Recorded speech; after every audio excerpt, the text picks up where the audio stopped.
Hello बच्चों, तो कैसे हैं आप लोग। आज हम लोग स्टार्ट करने वाले हैं रिलेशंस एंड फंक्शंस। ओके, और रिलेशंस में आप लोग यहाँ पे मैं स्टार्ट करूँगा वन शॉट इसका, और वन शॉट में हम लोग यहाँ पे कंसेप्ट्स प्लस सम एनसीईआरटी क्वेश्चंस यहाँ पे करेंगे। ठीक है भाई, तो ये सारे यहाँ पे आपके एक एक क्वेश्चन 1 बाय 1 में एनसीईआरटी की एक्सरसाइज का एक एक क्वेश्चन आपको कराऊंगा। ओके, तो चलिए स्टार्ट करते हैं। सबसे पहले हम लोग स्टार्ट करेंगे रिलेशन से। तो रिलेशन में है, सबसे पहले आपको पता होना चाहिए कि रिलेशन होता क्या है। आप अगर नॉर्मल लाइफ में देखोगे, रिलेशन जो है वो दो पर्सन के बीच में होता है। जैसे आपका फादर मदर हो गया, हस्बैंड वाइफ हो गया, डॉटर फादर हो गया। तो कहीं ना कहीं दो पर्सन यहाँ पे आ रहे हैं ना। तो दो पर्सन जो आपके हैं उनको बोला जाता है यहाँ पे ऑर्डर्ड पेयर। हमारे मैथमेटिक्स में जो आपका क्या कह रहे थे, दो पर्सन, उनको हम लोग यहाँ पे बोलेंगे ऑर्डर्ड पेयर। ओके, तो यहाँ पे क्या होगा, मैथ में क्या होता है, मैथमेटिक्स में हम लोग रिलेशन जो डिफ़ाइन करते हैं वो डिफरेंट दो सेट के बीच में डिफ़ाइन करते हैं। दो सेट हम लोग कैसे लेते हैं, उनके बीच में जो भी उनके एलिमेंट्स के बीच में जो कनेक्शन होता है वो हम लोग इस्टेब्लिश करते हैं, उसको राइट करते हैं। उसी को हम लोग क्या बोलते हैं, रिलेशन बोलते हैं। ओके, उसको दिखाने के लिए बहुत सारे हमारे पास फॉर्म है। जैसे सेट में हम लोगों ने पढ़ा था रोस्टर फॉर्म और सेट बिल्डर फॉर्म। तो उसी तरीके से रिलेशन भी क्या एक सेट है। रिलेशन क्या एक सेट है, और वो सेट हम लोग क्या करेंगे, उसमें हम लोग क्या करेंगे, सेट में एक रिलेशनशिप डिफ़ाइन करेंगे, एक हम लोग प्रॉपर्टी डिफ़ाइन करेंगे। तो रिलेशन भी हम लोग सेट की तरह दो तरीके से दिखा सकते हैं, जैसे सेट बिल्डर और एक रोस्टर फॉर्म। ओके, तो चलिए इसमें एक एग्जांपल लेते हैं। जैसे आपने स्कूल में मॉर्निंग में जब असेंबली होती है, ठीक है, तो उसमें क्या करते हैं हम लोग, स्टूडेंट को एक हाइट के ऑर्डर में उनको अरेंज करते हैं। तो आपने क्या किया, यहाँ पे students are suppose to stand in a queue in ascending order of heights. किसके ऑर्डर में, हाइट के ऑर्डर में। और किसको कर रहे हैं आप, स्टूडेंट्स को। तो आप स्टूडेंट्स और उनकी हाइट में एक रिलेशन बना रहे हो ना। क्या बना रहे हो, एक रिलेशन ना बना रहे हो, उस रिलेशन के जरिए आप उनको क्यू में बिठा रहे हो, राइट। तो ये जो आपका ऑर्डर रिलेशन है, स्टूडेंट्स एंड दियर हाइट्स, तो यहाँ पे भी दो पेयर आ गए ना, दो ऑर्डर पेयर आ गए। तो इसी तरीके से हमारे यहाँ पर रिलेशन में भी दो ही पेयर होंगे, उन्हीं के बीच में हम लोग क्या करेंगे, रिलेशन डिफाइन करेंगे। तो एक्चुअल में रिलेशन क्या होता है, a set of ordered pairs is defined as relation, right. जो ऑर्डर्ड पेयर्स का जो सेट होता है, ऑर्डर्ड पेयर आप क्या क्या बना सकते हो वो लिए आपने, और उसको सेट की फॉर्म में लिख दिया, तो वही हमारा क्या है, रिलेशन है बेटा। ओके, अब जैसे इसमें हम लोग अगर बात करें इसको मैथमेटिकली कैसे रिप्रेजेंट करते हैं, तो इसको दिखाने का तरीका है मैपिंग के द्वारा। किसके द्वारा, मैपिंग के द्वारा। ओके, तो मैपिंग के द्वारा क्या किया जाता है, और रिलेशन को डिफाइन किया जाता है। जैसे हम लोग यहाँ पर सेट ए से सेट बी में रिलेशन डिफाइन कर रहे हैं, set from set A to B, right. तो यहाँ पे हमारे पास इस तरीके से इसको मैपिंग किया जाता है। यहाँ पे एक सेट ए रहेगा, यहाँ सेट बी रहेगा, और अगर सेट ए से बी में रिलेशन डिफाइन कर रहे हो, ऐसे कर रहे हो आप, तो हमेशा ये एरो कैसे आएगा, इस तरीके से आएगा, राइट। और अगर आप बी से ए में कर रहे हो तो इस तरीके से आपका एरो आ जाएंगे, तो आपका जो एरो की डायरेक्शन है वो रिवर्स हो जाएगी। ओके बेटा, तो ऑर्डर्ड पेयर्स हमारे पास यहाँ पे क्या क्या बन सकते हैं, उसके लिए आपको थोड़ा यहाँ पे आपको पता होना चाहिए कि आपको क्रॉस प्रोडक्ट की जानकारी होनी चाहिए। किसकी जानकारी, क्रॉस प्रोडक्ट क्या होता है। मान लो आपने क्या किया, एक रिलेशन डिफाइन किया ए से बी में। अब यहाँ पे मैंने अभी लिया था कि हाँ, यहाँ पे क्या लिया था, एक सेट लिया है 1 to 5 7 जिसमें एलिमेंट्स हैं, और दूसरा सेट जो है वो ACN इसमें एलिमेंट्स हैं, राइट। तो यहाँ पे मैं क्या कर रहा हूँ कि एक क्रॉस प्रोडक्ट डिफाइन करेंगे। तो देखो होता क्या है, आपका रिलेशन कैसे डिफाइंड होता है। यहाँ पे सेट ए लिया, सेट ए को लिखा आपने क्या 1 2 5 7, राइट। यहीं पे हमने सेट बी भी ले लिया, क्या लिया आपने, ए सी और एन। तो आप यहाँ पे क्या करते हैं हम लोग, ए क्रॉस बी बनाते हैं। ए क्रॉस बी बनाएंगे क्या, यहाँ पे ऑर्डर पेयर बना सकते हैं। तो ऑर्डर पेयर कैसे बनाएंगे, यहाँ पे एक एलिमेंट ले लो यहाँ से सेट ए से। अगर आप ए क्रॉस बी लिख रहे हो ना, तो यहाँ पे सबसे पहला एलिमेंट आएगा ए से और दूसरा आपका आएगा बी से। तो यह पेयर क्या बना सकते हो, 1 ए, राइट। यानी हमारा पहला एलिमेंट कहाँ से आया, ए से आया, दूसरा आपका बी से आया, बी सेट से। तो ये हमारा सेट है, दो सेट है जिनमें हम लोग रिलेशन डिफाइन कर रहे हैं। तो ए क्रॉस बी क्या होगा, हम लोग यहाँ पे वो क्रॉस प्रोडक्ट निकाल रहे हैं। तो 1 ए और क्या हो सकता है, 1 सी और 1 एन, राइट। क्या हो सकता है, 1 एन। उसके बाद में दूसरा एलिमेंट आ जाएगा, क्योंकि इसमें एलिमेंट ख़त्म हो गया अभी। तो सेकंड एलिमेंट लेंगे, तो 2 ए, 2 सी और 2 एन। और इस तरीके से और भी हमारे पास एलिमेंट आ सकते हैं। क्या क्या आ सकते हैं, 5 ए, 5 सी और 5 एन, राइट। और दूसरा हमारे पास आएगा क्या, 7 ए, 7 सी, 7 एन। तो ये सारे क्या है हमारे पास, ऑर्डर्ड पेयर आ गए। अब इन ऑर्डर्ड पेयर को क्या करेंगे हम लोग, एक कर्ली ब्रेसेस में लगा देंगे, यानी इसका सेट बना देंगे। क्या बना दिया, सेट बना दिया। तो ये इसको बोला जाता है cross product of set A and B. अगर आप बी क्रॉस ए लेते तो बी क्रॉस ए से क्या होता, ये एलिमेंट हम लोग, पहला एलिमेंट हम लोग कहाँ से लेते, बी से लेते। तो यहाँ पे क्या जाएगा, A,1 होता। ए का पहले सभी एलिमेंट के साथ, ए के एलिमेंट के साथ रिलेशन बनाएंगे, A,1, A,2, A,3 और A,5, 3 नहीं, यहाँ पे 5 आएगा, A,7, राइट। इसी तरीके से C,1, C,2, C,5 and C,7, right. Then उसके बाद N,1, N,2, N,5, N,7। तो ये हम लोग क्या बना लिए, एक सेट बना लिए। ये इसको बोला जाता है बी क्रॉस से। अगर relation B to A defined होता तो ये आपके ऑर्डर पेयर बनते। अब रिलेशन क्या होता है, रिलेशन जो होता है वो एक्चुअली में इनका सबसेट होता है। किसका सबसेट, ए क्रॉस बी का, राइट। यानी कि अगर हम लोग बात करें, जो आपका रिलेशन डिफाइन किया गया है वो क्या किया गया है, रिलेशन जो होता है वो क्या कहता है, वो subset of A cross B होता है। किसका सबसेट होता है, ए क्रॉस बी का। अगर बात करें number of element in A cross B, वो कितने होंगे, तो वो होते हैं हमारे पास एन ए में जितने एलिमेंट हैं, ए सेट में जितने एलिमेंट थे, और एन बी सेट में जितने एलिमेंट थे उनका मल्टीप्लाई होता है, राइट। तो ये हो गया ए क्रॉस बी। एन क्या होता है, A cross B. Number of element in A cross B कितना होगा, n A into n B, right. जैसे हमारे पास अभी प्रीवियस एग्जांपल में क्या लिया था हमने, ये लिया था। तो यहाँ पे कितने एलिमेंट थे, एन ए कितना था, एन ए था भाई हमारे पास, wait a minute, n A जो था वो कितना था, 4 था, राइट। और एन बी कितना था, वो 3 था। तो एन ए क्रॉस बी कितना होगा, number of element in set A cross B कितना बनेगा, वो बनेगा 12। आप देख लो यहाँ पे 1 2 3 4 5 6 7 8 9 10 11 12, राइट। इस तरीके से हम लोग यहाँ पे एलिमेंट निकाल सकते हैं। और एक और चीज़ यहाँ पे बता देता हूँ आपको, ये तो नंबर ऑफ एलिमेंट हो गया, क्या है ये, नंबर ऑफ एलिमेंट्स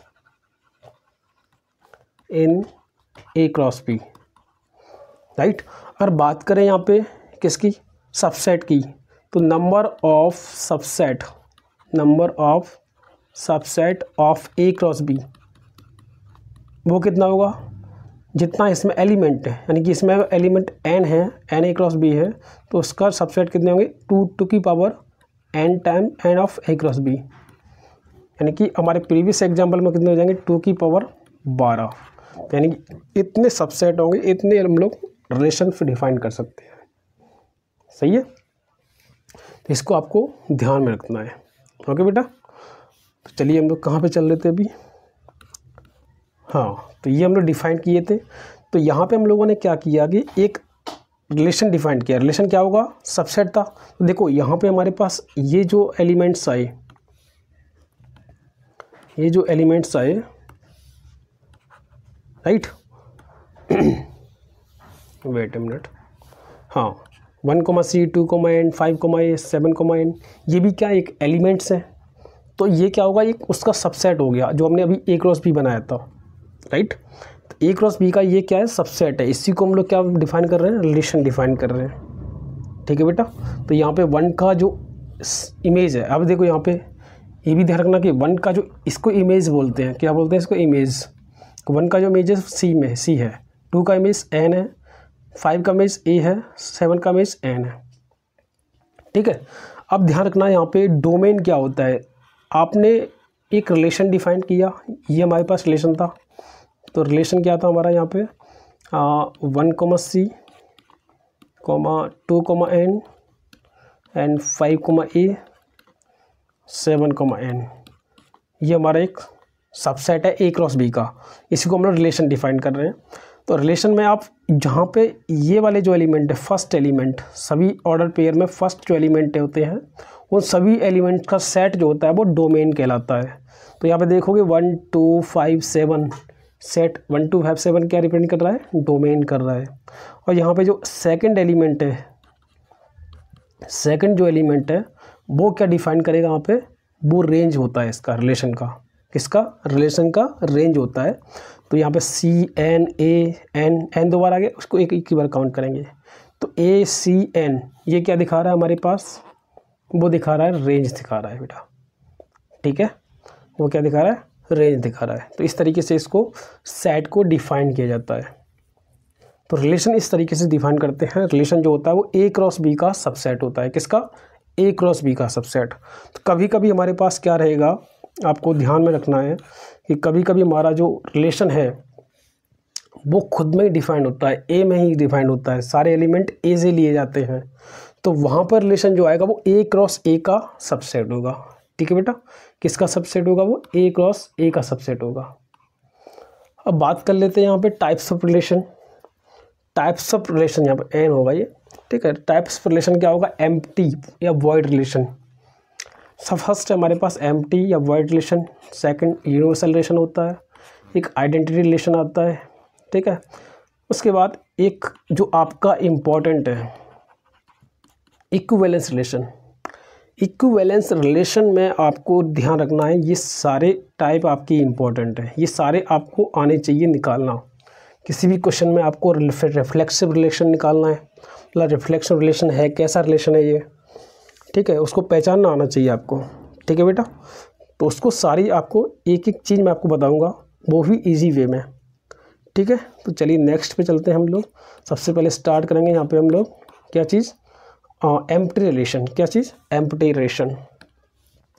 अब एम्प्टी रिलेशन में क्या होता है, देखो बेटा, एम्प्टी रिलेशन में हम लोग ऐसा रिलेशन जो एम्प्टी हो, एम्प्टी बोले तो जिस सेट में रिलेशन क्या होता है, सेट होता है एक तरीके से, और उस सेट में अगर एक भी एलिमेंट ना आए, ऐसा सेट जिसमें एक भी एलिमेंट ना हो, तो वो क्या कहलाएगा, एम्प्टी सेट होता है। जैसे हम लोग यहाँ पे कह रहे हैं कि no element of A is related to any element of A, यानी कि यहाँ पे एलिमेंट आपके ए से ए में डिफाइन किए गए, यानी कि यहाँ से एक यहाँ पे आपके इस तरीके से मैपिंग है, यहाँ भी सेट ए है, यहाँ भी सेट ए है। तो जो भी रिलेशन आएगा वो सबसेट होगा किसका, ए क्रॉस ए का, ठीक है बेटा, ध्यान रखना। ये आपका एक सिंगल सेट में अगर कोई डिफाइंड है रिलेशन, तो इसका मतलब वो ए क्रॉस ए का सबसेट रहेगा, ठीक है बेटा। अब R = 5, अब अगर आपके रिलेशन में एक भी एलिमेंट नहीं है, यानी सेट आपका नल सेट है, कैसा है, नल सेट है, तो उसको क्या बोला जाता है, एम्प्टी रिलेशन। तो ए क्रॉस ए का जो भी 5 जो होता है सबसेट होता है हमेशा, ठीक है। तो जो 5 होता है उसको एम्प्टी रिलेशन बोलते हैं। जैसे हम लोगों ने एक डिफाइन किया कि ए हमारा यहाँ से एलिमेंट हम लोग कंसिडर करेंगे, रिलेशन क्या है, A, B, A - B = 12। अब ए और बी कहाँ से आएंगे, सेट ए से, ध्यान रखना, ए और बी क्या है यहाँ पे, जो भी है वो सेट ए को बिलोंग कर रहे हैं, तो सेट ए से ले सकते हैं। तो क्या कभी यहाँ पे a माइनस बी 12 आ सकता है क्या, यानी कि इनमें एलिमेंट्स का डिफरेंस, जैसे सेट हम लोग ए क्रॉस ए क्या क्या बना सकते हैं, यहाँ बनाएंगे 1,1, 1,2, 1,3, ठीक है, 1,4, 1,5 ऐसे तक करके आएंगे आपके। तो इनमें कभी क्या डिफरेंस आपका कभी 12 बन सकता है, नहीं बनेगा, यानी ऐसा कोई भी पेयर पॉसिबल नहीं है ए और बी का जिससे कि डिफरेंस हमारा 12 आ जाए। इसका मतलब a minus B can not be equal to 12 for any elements of a। इसका मतलब r कैसा हो गया, ये एम्प्टी सेट हो गया। कैसा सेट हो गया बेटा, एम्प्टी सेट हो गया, ठीक है, तो इसको ध्यान रखना बेटा। चलिए नेक्स्ट चलते हैं हम लोग यहाँ पे। नेक्स्ट हमारा है यूनिवर्सल रिलेशन। तो यूनिवर्सल रिलेशन क्या होता है कि अगर उस सेट में जो आपका रिलेशन है, उस रिलेशन में सारे जो एलिमेंट्स हैं वो हमारे ए क्रॉस ए से मैच कर जाएं, ठीक है, यानी सारा जो यानी कि आपका जो सबसेट था वो खुद ही एक ए क्रॉस ए बन जाए, ठीक है ना, तो वो हमारा क्या कहलाएगा, यूनिवर्सल रिलेशन होता है। जैसे हम लोग यहाँ पे लिए consider the relation R on the set A. अब ये ध्यान रखना, ये आपका ये जो लिखा हुआ है ना, ये statement R on set A, इसका मतलब है जो आर हम आपका रहेगा वो सबसेट रहेगा, क्या रहेगा, सबसेट रहेगा किसका, ए क्रॉस ए का। ध्यान रखना इस लाइन का मतलब ये है, ठीक है। तो जो भी एलिमेंट आएंगे वो ए क्रॉस ए से आएंगे। ए क्रॉस ए बोले तो ये हमारे पास 2 बार काउंट होंगे, 1,1, 1,2, 1,3, 1,4, ऐसे बहुत सारे एलिमेंट हमारे पास आ सकते हैं। अब रिलेशन क्या दे रखा है भाई, A comma B and A and B greater than equal to 0। अब बताओ क्या इस सेट में, अगर सेट ए से मैं ए और बी ले रहा हूँ, जो मेरे ए और बी है वो कहाँ से आएंगे, वो सेट ए से आएंगे। तो क्या हमारे पास सभी एलिमेंट्स जो भी आएंगे हमारे पास वो सारे के सारे क्या होंगे, पॉजिटिव होंगे। ए एंड बी क्या है, पॉजिटिव है। तो यही आर जो होगा हमारा क्या ले सकते हैं हम लोग, 1 भी ले सकते हैं, 1,1 भी ले सकते हैं, 1,2 भी ले सकते हैं, 1,3 भी ले सकते हैं, 1,4, 1,5, ठीक है। इसके बाद 2,1, 2,2, ये सारे आपके एलिमेंट्स इस रिलेशन में आ जाएंगे, यानी कि यही हमारा क्या बन जाएगा लास्ट में, यह क्या आएगा 5,5। ओके, तो ये हमारा क्या बन रहा है, पूरा ए क्रॉस ए बन रहा है। यानी कि अगर यहाँ पे आर जो है, आर के सारे एलिमेंट ए क्रॉस ए से मैच हो जाएं, क्या हो जाए, मैच हो जाएं, इसका मतलब क्या होगा, वो यूनिवर्सल रिलेशन होगा, ठीक है। Each element of A is related to every element of A, right. तो ये हमारा क्या है, यूनिवर्सल रिलेशन है।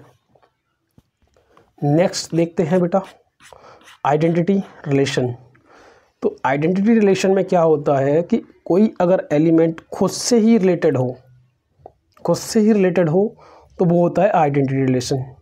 इसको मेनली हम लोग यहाँ पे आई ए नहीं बोलेंगे, आई ए बोलते हैं, ऐसे बोलते हैं इसको, ठीक है बेटा। आई ए से हम लोग डिनोट किया जाता है इसको। अब देखो अगर मैं यहाँ पे ए ले रहा हूँ 1 2 3 4 5, ठीक है बेटा। अगर 1 आपका एलिमेंट खुद से रिलेट करे 1,1, यानी 1 आपका रिलेटेड है 1 से ही, खुद से ही इटसेल्फ। 2 आपका रिलेटेड है 2 से, 3 आपका रिलेटेड 3 से, 4 आपका रिलेटेड है 4 से। तो इसका मतलब अगर आर में ये सारे एलिमेंट आ रहे हैं तो इसका मतलब वो आइडेंटिटी रिलेशन है। जैसे मैंने लिया सेट ए लिया, मैंने क्या लिया, ए बी सी, राइट। तो अगर मैं आर कोई डिफाइन करूँ, अगर कोई आर में डिफाइन करूँ, क्या करूँ यहाँ पे, ए कॉमा ए, खुद का एक एलिमेंट का खुद से रिलेट आपको कर रहा हूँ मैं, तो बी कॉमा बी हो गया, सी कॉमा सी हो गया। तो ये क्या हो कहलाएगा, ये जो आपका रिलेशन होगा वो आइडेंटिटी रिलेशन होगा, राइट, आइडेंटिटी रिलेशन होगा। ओके बेटा, तो आपका जो एलिमेंट है वो खुद से रिलेट करेगा, ठीक है। तो ये आपका क्या होता है, आइडेंटिटी रिलेशन होता है। अब आता है इक्विवेलेंस रिलेशन, जो कि मैंने बताया इम्पॉर्टेंट है आपके एग्जाम पॉइंट ऑफ व्यू से। ढंग से समझ लेना इसको, थोड़ा सा भी आपको कन्फ्यूजन हो आप कमेंट सेक्शन में बता दीजिए मेरे को, मैं दोबारा से उस पोर्शन का वीडियो आपको दोबारा से ला दूंगा, बट आपको ढंग से समझना है। अब इक्विवेलेंस रिलेशन जो होता है वो 3 टाइप से होता है। अगर देखो, अगर कोई रिलेशन रिफ्लेक्सिव है, सिमेट्रिक है, ट्रांजिटिव है, तो तीनों रिलेशन एक साथ हो, तीनों रिलेशन क्या है, एक साथ, तो उसको बोला जाता है इक्विवेलेंस रिलेशन। क्या बोला जाता है बेटा? Equivalence relation. यानी कि एक रिलेशन अगर रिफ्लेक्सिव भी है, सिमेट्रिक भी है, ट्रांजिटिव भी है, तो तीनों एक साथ होगा तभी आपका इक्विवेलेंस होगा। अगर इनमें से कोई एक मिस हो गया, अगर रिलेशन आपका रिफ्लेक्सिव है, सिमेट्रिक है, बट ट्रांजिटिव नहीं है, इसका मतलब वो इक्विवेलेंस नहीं होगा।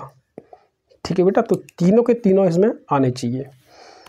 अब देखो डिफाइन कैसे करते हैं रिफ्लेक्सिव। जैसे आपने बोला एक रिलेशन आर लिया हमने, ठीक है बेटा, एक रिलेशन आर लिया, आर ऑन सेट ए, तो ए क्रॉस ए से आ रहा है हमारा सबसेट बन रहा है आर, इस रिफ्लेक्सिव होगा if every element of A is related to itself, मतलब आइडेंटिटी रिलेशन बनना चाहिए। अगर कोई सेट जब ए क्रॉस ए है, ए से एक ऐसा सबसेट लिया कि एक एलिमेंट उसका खुद से ही रिलेट कर रहा हो। जैसे एग्जांपल लेता हूँ मैं, सेट ए दे रखा है 1 2 3 4 5, ठीक है, तो यहाँ से मैं बहुत सारे सेट बना सकता हूँ, मतलब ए क्रॉस ए बनेगा तो वो बहुत सारा उसमें एलिमेंट आ जाएगा।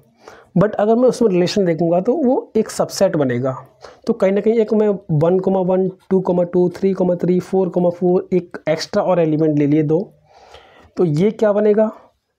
देखो 1, 1, 2, 2, 3, 3, 4, 4, ये चारों पेयर ऐसे हैं जो जिनमें एलिमेंट खुद से रिलेट कर रहे हैं, बट ये नहीं है, तो कोई दिक्कत नहीं है। अगर आपके पास देखो यहाँ पे कितने एलिमेंट है, 4 एलिमेंट है, तो चारों का खुद से रिलेट करोगे तो 4 पेयर बनाएंगे, तो वो चारों के चारों पेयर अगर आपके रिलेशन में हैं, चारों के चारों पेयर आपके रिलेशन में हैं, इसका मतलब वो कैसा है, रिफ्लेक्सिव है।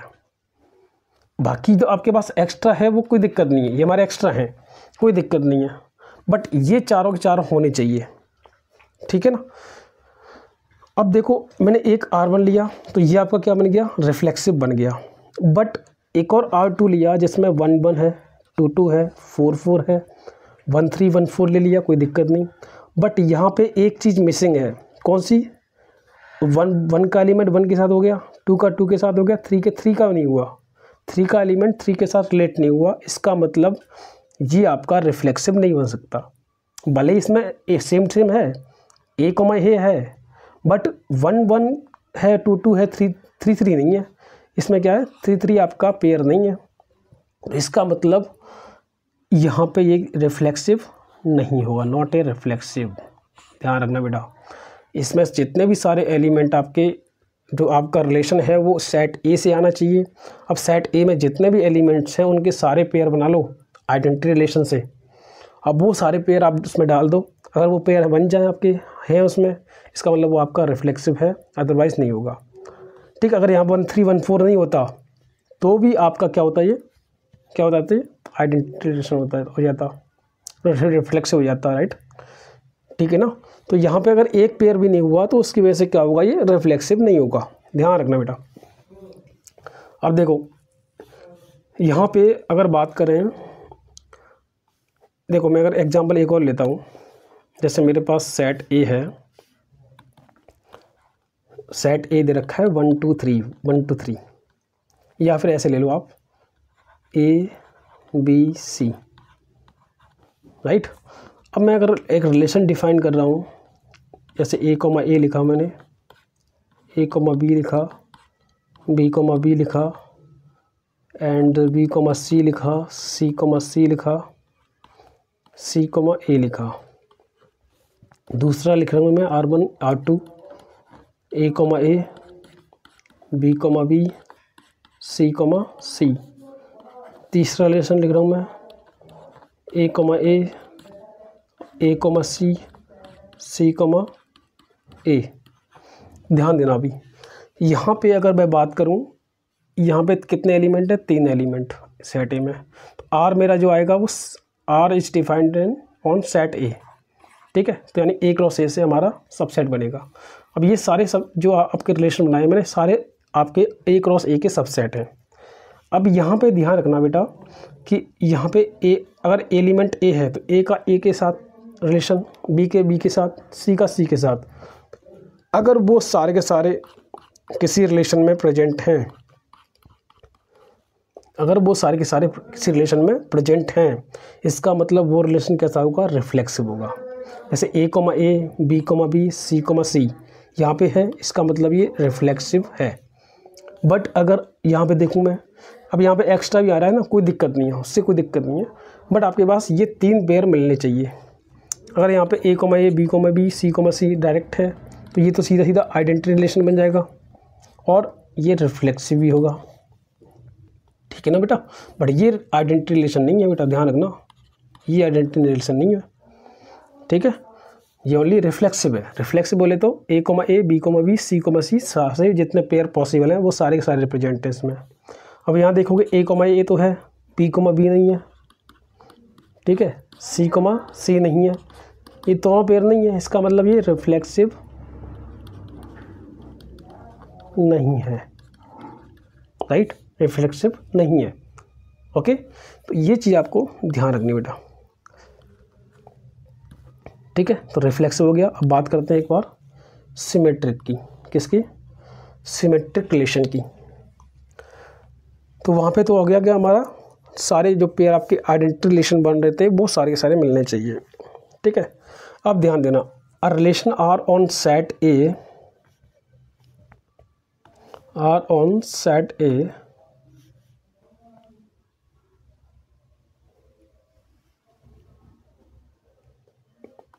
okay, a relation R on set A is symmetric if A, B related to B, A, right. बोले तो इसका मतलब, इसका क्या मतलब, अगर आपके पास रिलेशन में सभी एलिमेंट का इस तरीके से रिलेशन है कि A, B अगर उसमें प्रेजेंट है तो B, A भी प्रेजेंट होना चाहिए सभी एलिमेंट के लिए। ये क्या मतलब है, सभी एलिमेंट के लिए। अब देखो यहाँ पे मैं एक R1 एग्जाम्पल लूँ, मैं यहाँ पे एक R1 सेट है, एक R2 सेट है, ठीक है। अब यहाँ देखो 1 3 2 2 डिफरेंट टाइप के आपके पास एलिमेंट्स हैं, 1 3 2 2 3 1 1 4 4 1। देखो अगर मैं 1 3 लेता हूँ तो 1 3 का जो रिवर्स पेयर यानी अपोजिट क्या होगा, 3 1, राइट। इनको इंटरचेंज कर दो आप, तो 3 1 भी इसमें प्रेजेंट होना चाहिए रिलेशन में। क्या प्रेजेंट है, 1 3 है तो 3 1 भी है, राइट। और 2 2 का रिलेशन क्या होगा, 2 2 का तो 2 2 ही हो सकता है। इसको इंटरचेंज करोगे कुछ फ़र्क नहीं पड़ेगा, ठीक है ना, इंटरचेंज करोगे तो कुछ फ़र्क नहीं पड़ेगा, तो इसको तो छोड़ ही दो आप, ये तो वैसे भी अपने आप में है।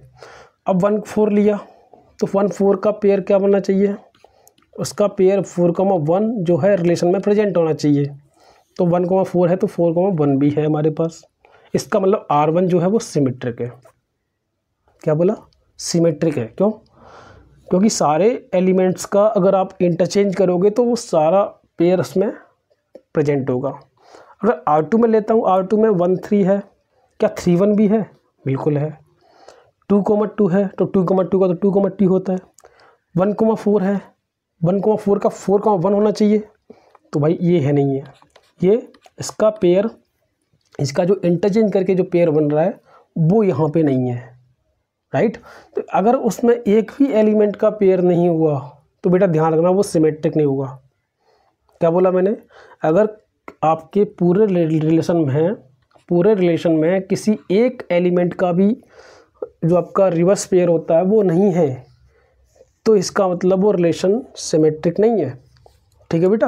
तो R1 आपका सिमेट्रिक होगा but R2 is not a symmetric relation, क्योंकि because 4 1 does not belongs to R2, यानी 4 1 जो है वो R2 में प्रेजेंट नहीं है। मैंने बोला ना, ये सभी एलिमेंट्स का यहाँ पे आप रिवर्स करोगे तो वो आपका प्रेजेंट होना चाहिए, ठीक है बेटा। कोई भी एक का नहीं हुआ तो बेटा ध्यान रखना वो सिमेट्रिक नहीं होगा, ये ध्यान रखना बस। ओके, चलो ट्रांजिटिव में देख लेते हैं एक बार। ट्रांजिटिव क्या होता है बेटा, ट्रांजिटिव रिलेशन जो होता है वो देखते हैं। इसमें जो है वो भी एक सेट ए से डिफाइंड है। ट्रांजिटिव होगा कब होगा, देखो अगर आपके पास उसमें रिलेशन में ए कॉमा बी है और एक बी से स्टार्ट होने वाला पेयर भी है, बी कॉमा सी मान लो। अब यहाँ पे कुछ क्या है हमें नहीं पता, लेकिन अगर ए कॉमा बी मतलब बी से यहाँ पे एंड हो रहा है तो बी से स्टार्ट होना चाहिए। तो ऐसा पेयर देखो। उसके बाद अगर ये दोनों हैं, उसके बाद इनसे बनने वाला जो पेयर है यहाँ से, ये बी भी छोड़ दो, ए सी देखो आप, ए और सी, तो ए कॉमा सी भी आपका प्रेजेंट होना चाहिए। क्या बोला मैंने, अगर ए कॉमा बी कॉमा सी आपके रिलेशन में प्रेजेंट है तो उसके बाद ए कॉमा सी जो है वो भी रिलेशन में प्रेजेंट होना चाहिए। तो उसको क्या बोलेंगे, ट्रांजिटिव रिलेशन। क्या बोलेंगे बेटा, उसको बोलेंगे ट्रांजिटिव रिलेशन। अब जैसे एग्जांपल लिया R1 1 3 3 4 4 1, बहुत सारे हैं, ठीक है, 1 3 3 4, तो 1 3 लिया 3 4 लिया, यानी 3 से स्टार्ट हो रहा है ये, यहाँ पे सेम है ये। तो इसका मतलब 1 4 भी आपका प्रेजेंट होना चाहिए। क्या 1 4 है, बिल्कुल है। अब 3 4 लिया, अब जैसे मैंने 3 4 लिया, 3 4 4 आपका है, तो 3 1 भी है। क्या है, 3 1 है क्या, बिल्कुल है, राइट। अब 4,1 के साथ कौन मिलेगा, 4,1 के साथ 1,4 मिला लो, तो 4,4 भी होना चाहिए, बिल्कुल है, इसमें बिल्कुल है ना। हाँ, तो उसके बाद 3,1 लिया, तो 3,1 के साथ में अगर मैं 1,4 ले रहा हूँ, इन दोनों का पेयर मिला रहा हूँ, जैसे 3,1 लिया और 1,4 भी प्रेजेंट है, तो कहीं ना कहीं मेरे पास 3,4 भी प्रेजेंट होना चाहिए। इसका मतलब 3,4 है यहाँ पे, बिल्कुल स्टार्टिंग में ही था वो। तो सभी पेयर का मिलेगा आपके पास। 4 3 है तो 3 4 3 3 3, तो 3 3 आ गया। उसके बाद 4 3 भी मिलना चाहिए। क्या मिलना चाहिए, 4 3 भी मिलना चाहिए। 4 3 तो खुद ही है, ठीक है। तो इसका मतलब R1 कैसा होगा, ट्रांजिटिव हो जाएगा। अब देखो 1 3 3 4 लिया, तो क्या इसका 1 4 मिल रहा है, नहीं मिल रहा, नहीं मिल रहा ना। देखो 1 3 3 है, 3 3 सेम आ गया ना, ए कॉमा बी कॉमा सी, तो 1 4 क्या 1 4 भी आपका रिलेशन में प्रेजेंट होना चाहिए। ध्यान रखना यहाँ पे भी ऐसे ही है, जैसे सिमेट्रिक में था, अगर किसी एक का पेयर नहीं मिला तो वो सिमेट्रिक नहीं होता था, तो यहाँ पे भी अगर एक का कॉम्बिनेशन नहीं मिला, 1 3 3 4 करने से 1 4 नहीं मिल रहा है, इसका मतलब आगे चेक करने की ज़रूरत ही नहीं है, आगे चेक करने की ज़रूरत ही नहीं है, तो वो ट्रांजिटिव होगा ही नहीं। क्या नहीं होगा, ट्रांजिटिव होगा ही नहीं, ठीक है ना। तो ध्यान रखना बेटा, यहाँ पे 1 3 प्रेजेंट नहीं है और 3 4 भी नहीं है R4 में, इसलिए 1 3 है 3 4 भी है, बट इसमें R1 4 आपका R4 में प्रेजेंट नहीं है। इस वजह से क्या होगा, ये ट्रांजिटिव नहीं होगा, ठीक है। एक चीज़ और बताता हूँ आपको, हाँ ध्यान रखना बेटा, बहुत इम्पोर्टेंट है। अगर आपने एक रिलेशन ऐसा लिया जिसमें यही रिलेशन 1,1 है, 1,2 है, राइट, 1,1 है और 2,2 है। तो देखो अगर 1,1 ढूंढ रहा हूँ तो इसका मतलब यहाँ पे 1 से स्टार्ट होने वाला कोई है नहीं, ठीक है। 2,2 है तो 2 से स्टार्ट होने वाला कोई भी नहीं है, ठीक है ना बेटा। तो यहाँ पे ये जो अगर आपके पास कोई पेयर प्रेजेंट ही नहीं है, कोई आपका पेयर यहाँ पे दूसरा पेयर प्रेजेंट ही नहीं है, तो हम कोई भाई हमारे पास कम से कम 2 आपके पेयर होने चाहिए, ये दोनों होंगे तो उसके बाद तीसरा पेयर प्रेजेंट होना चाहिए। जब 2 का ही कॉम्बिनेशन नहीं बन पाएगा, इसका मतलब हम लोग यहाँ पे आगे चेक ही नहीं कर सकते, तो उसको हम लोग क्या करते हैं, ट्रांजिटिव मान के चलते हैं, इट इज़ ट्रांजिटिव। जब पेयर ही नहीं बनेंगे तो आगे का तीसरा पेयर कहाँ से जाएगा। अगर ये दोनों पेयर बनने चाहिए, ठीक है ना भाई। अगर आपके पास 1,1 है तो यहाँ से स्टार्ट होने वाला 1,3 भी होना चाहिए। अगर 2,2 है तो 2,2 से स्टार्ट होने वाला कुछ पेयर चाहिए, तभी हम लोग यहाँ पे कॉम्बिनेशन बना सकते हैं। और ये कॉम्बिनेशन प्रेजेंट होगा कि नहीं होगा, ये हम लोग चेक कर सकते हैं। जब यही आपके बन ही नहीं पा रहे हैं तो इसका मतलब आगे हम लोग ट्रांजिटिव कर ही नहीं सकते। तो ट्रांजिटिव चेक कैसे करेंगे, उसको हम लोग ट्रांजिटिव मान के चलते हैं। तो ये बहुत इंपॉर्टेंट है बेटा, खासकर आपका IIT JEE मेंस में वगैरह में आपका बहुत इंपॉर्टेंट रहता है ये, ठीक है ना। तो इसको आपको ध्यान रखना है, वैसे आपके में दिक्कत नहीं करेगा कोई, ठीक है। तो चलिए देखते हैं इसमें कुछ और क्या क्या है हमारे पास। तो ट्रांजिटिव समझ गए। तो यानी कि अगर एक भी पेयर आपको नहीं मिल रहा है उसका, तो आगे आपको चेक करने की ज़रूरत नहीं है, छोड़ दो आप, मतलब वो आपका ट्रांजिटिव है ही नहीं, ठीक है। तो चलिए स्टार्ट करते हैं आगे हम लोग। नेक्स्ट हमारे पास है एक्सरसाइज 1.1। तो हमारे यहाँ पे एक्सरसाइज स्टार्ट हो जाती है। तो बेटा यहाँ तक की आपकी पूरी की पूरी थ्योरी थी कि आपके जितने भी रिलेशन देखे थे हमने। अब ध्यान रखना, अगर आपके पास रिलेशन रिफ्लेक्सिव, सिमेट्रिक, ट्रांजिटिव तीनों है,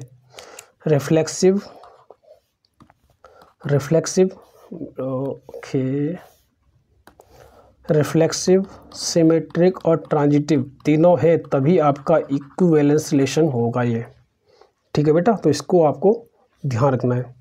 अब क्वेश्चन क्या है, क्वेश्चन नंबर 1 है हमारे पास, determine whether the each of the following relations are reflexive, symmetric and transitive. Relation जो डिफाइन किया गया वो सेट ए से डिफाइन किया गया है, ठीक है, as r = x, y 3x - y = 0। तो यहाँ से आप क्या क्या बना सकते हो, 3x - y = 0, यानी कि y = क्या आएगा, 3x होगा।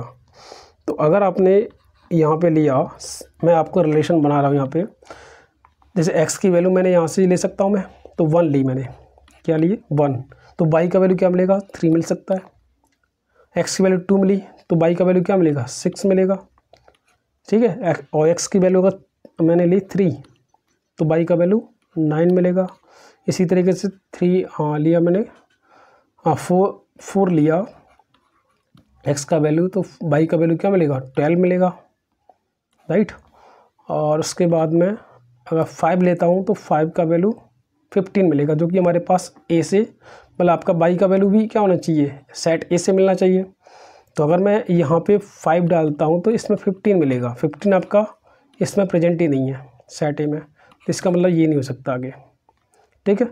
उसके बाद देखते हैं, x की वैल्यू 2 रखी, तो y का वैल्यू 6 हो गया, 3 रखा 9 हो गया, 4 रखा 12 हो गया। आगे रखोगे तो ज़्यादा ही मिलता जाएगा, यही आपके शायद रिलेशन होंगे, ठीक है ना। हाँ, एक हो सकता है 3 4 हो गया, 5 हो गया, 6 हो सकता है क्या, 6 × 3 नहीं हो सकता, ठीक है। तो यही आपके सेट में एलिमेंट आएंगे, ओके बेटा। तो अब चेक करो यहाँ पे, अब देखो रिफ्लेक्सिव के लिए क्या चाहिए आपको, रिफ्लेक्सिव के लिए चाहिए भाई यहाँ पे 1,1 2,2 3,3 4,4 ये सारे प्रेजेंट है क्या, अप टू 14,14 तक, ठीक है ना। तो यानी कि 1,1 2,2 3,3 इटसेल्फ होना चाहिए ना, आपका जो एलिमेंट है वो इटसेल्फ रिलेटेड होना चाहिए। इसका मतलब अप टू क्या आएगा, 14,14। तो इसमें से कोई पेयर्स में मिल रहा है, कोई भी नहीं मिल रहा, तो रिफ्लेक्सिव तो नहीं है, रिफ्लेक्सिव नहीं है। बात करते हैं सिमेट्रिक की। सिमेट्रिक की बात करें तो सिमेट्रिक में 1 3 का 3 1 मिलना चाहिए था, 1 3 है तो 3 1 भी प्रेजेंट होना चाहिए, तो 3 1 है ही नहीं इसमें, तो आगे चेक करने की जरूरत ही नहीं है। आपने एक एलिमेंट का नहीं मिल रहा तो बाकी का हो या ना हो उससे फ़र्क नहीं पड़ता। अगर कि किसी एक एलिमेंट का हमें अगर पेयर नहीं मिला इंटरचेंज करने पर, तो इसका मतलब वो सिमेट्रिक तो नहीं है, राइट, सिमेट्रिक नहीं है। ट्रांजिटिव में कैसे चेक करते हैं, 1 3 का, देखो 1 3 का पेयर है, 1 3 का पेयर 3 9 के साथ है, राइट।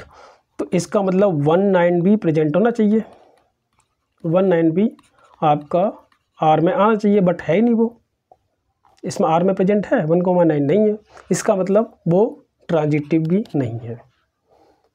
समझ में आया। तो यानी कि वही चीज़ है, अगर किसी एक पेयर का नहीं मिला, इसका मतलब आगे चेक करने की जरूरत ही नहीं पड़ेगी आपको। एक का मिल गया तो आपको दूसरा पेयर चेक करना पड़ेगा। जितने पेयर बन सकते हैं उसमें, उन सभी पेयर्स का आप बनाइए। अगर वो प्रेजेंट नहीं है तो इसका मतलब वो ट्रांजिटिव नहीं होगा, ठीक है बेटा। तो यहाँ पे ये क्या हो जाएगा, ट्रांजिटिव नहीं होगा। तो ये आपका कुछ भी नहीं है, रिफ्लेक्सिव भी नहीं है, सिमेट्रिक भी नहीं है, ट्रांजिटिव भी नहीं है, ठीक है। तो ये इसका सॉल्यूशन है, आप चेक कर सकते हो। ठीक है ना। हमारे पास वही इसका सेट क्या है था 1 3 2 6 3 9 4 12, ठीक है। तो ये आपका देख सकते हो आर आपका ना तो not a symmetric, not transitive, not symmetric, तो सिमेट्रिक हो गया, रिफ्लेक्सिव भी नहीं है, तो neither reflexive nor symmetric nor transitive. Okay बेटा, तो इस सॉल्यूशन को आप देख चेक कर सकते हो। नाउ नेक्स्ट चलते हैं हम लोग यहाँ पे। नेक्स्ट क्वेश्चन है हमारे पास, हाँ क्वेश्चन नंबर 1 का ही सेकंड क्वेश्चन है इसमें। सेकंड क्वेश्चन में क्या बोल रहा है, क्वेश्चन सेकंड में relation are in the set N, set N of natural numbers, right, यानी रिलेशन डिफाइन किया गया एन क्रॉस एन से आएगा। आर का जो सबसेट, आर जो सबसेट होगा वो एन क्रॉस एन का होगा, राइट। डिफाइंड एज एक्स को y equal to x plus 5 and x is less than 4। अब देखो अगर वाई की वैल्यू एक्स प्लस 5 है, एक्स की वैल्यू 4 से कम ले सकते हैं, तो 4 से कम क्या क्या हो सकती है, हम लोग स्टार्ट करेंगे कहाँ से, नेचुरल नंबर है तो x का वैल्यू 1 हो सकता है, 1 से स्टार्ट होगा, x का वैल्यू 1 होगा तो y का वैल्यू कितना आएगा, 6 आएगा। इसी तरीके से अगर मैं x का वैल्यू 2 रखता हूँ तो 2 रखने से y का वैल्यू 7 आ जाएगा, 3 रखने से 8 आ जाएगा, 4 रख नहीं सकते क्योंकि यहाँ पे लेस देन 4 बोला हुआ है। इसका मतलब आगे हम लोग यहाँ पे चेक करने की जरूरत नहीं पड़ेगी। तो इसका मतलब हमारे पास ये रिलेशन आ गया। अब चेक कर लो इसमें क्या, इसमें हमारे पास नेचुरल नंबर क्या क्या हो सकते हैं, नेचुरल नंबर जो होते हैं 1 से स्टार्ट होते हैं, 1 2 3 4 5 अप टू इन्फिनिटी। अब तो यहाँ पे देखो 1,1 भी होना चाहिए, 1,2, हाँ 2,2 3,3 अगर रिफ्लेक्सिव है तो रिफ्लेक्सिव हो सकता है क्या, 1,1 2,2 3,3, क्या ये सारे एलिमेंट इसमें आ रहे हैं क्या, नहीं आ रहे, इसका मतलब रिफ्लेक्सिव नहीं होगा। ओके बेटा। और उसके बाद सिमेट्रिक चेक करते थे। सिमेट्रिक में क्या करते थे, अगर किसी एलिमेंट को पकड़ा और 1,6 है तो इसका मतलब 6,1 भी प्रेजेंट होना चाहिए, बट वो रिलेशन में है ही नहीं 6,1, इसका मतलब ये सिमेट्रिक भी नहीं होगा। क्यों, क्योंकि आगे हम लोग चेक नहीं करेंगे, अगर इसी पेयर का नहीं मिल रहा तो बाकी का चेक करने की जरूरत ही नहीं है, बाकी का हो या ना हो क्या फ़र्क पड़ता है। ट्रांजिटिव चेक करते हैं 1,6, देखो 1,6 का पेयर हमें मिल रहा है क्या, नहीं मिल रहा, 2,6 7 का कुछ बन रहा है, नहीं बन रहा, 3,8 का नहीं बन रहा, इसका मतलब ये ट्रांजिटिव होगा कि नहीं होगा, आप बताओ। क्योंकि यहाँ पे हमारे पास कोई पेयर नहीं बन रहा, 2 पेयर होने चाहिए जब भी आप तीसरे पेयर को चेक कर सकते हो, तो यहाँ पे ट्रांजिटिव होगा। ओके बेटा, ट्रांजिटिव क्या होगा। ओके सो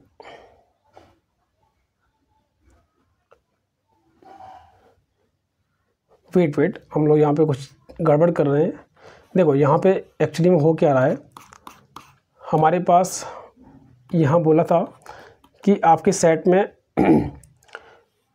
अगर आपके पास आइडेंटिटी रिलेशन दिया हुआ है सेट में 1,1 आइडेंटिटी पेयर दे रखे हैं 2,2 हुआ, अगर ये पेयर प्रेजेंट हैं तो और उसके बाद हम लोग बोल सकते हैं कि वो आपका ट्रांजिटिव होगा।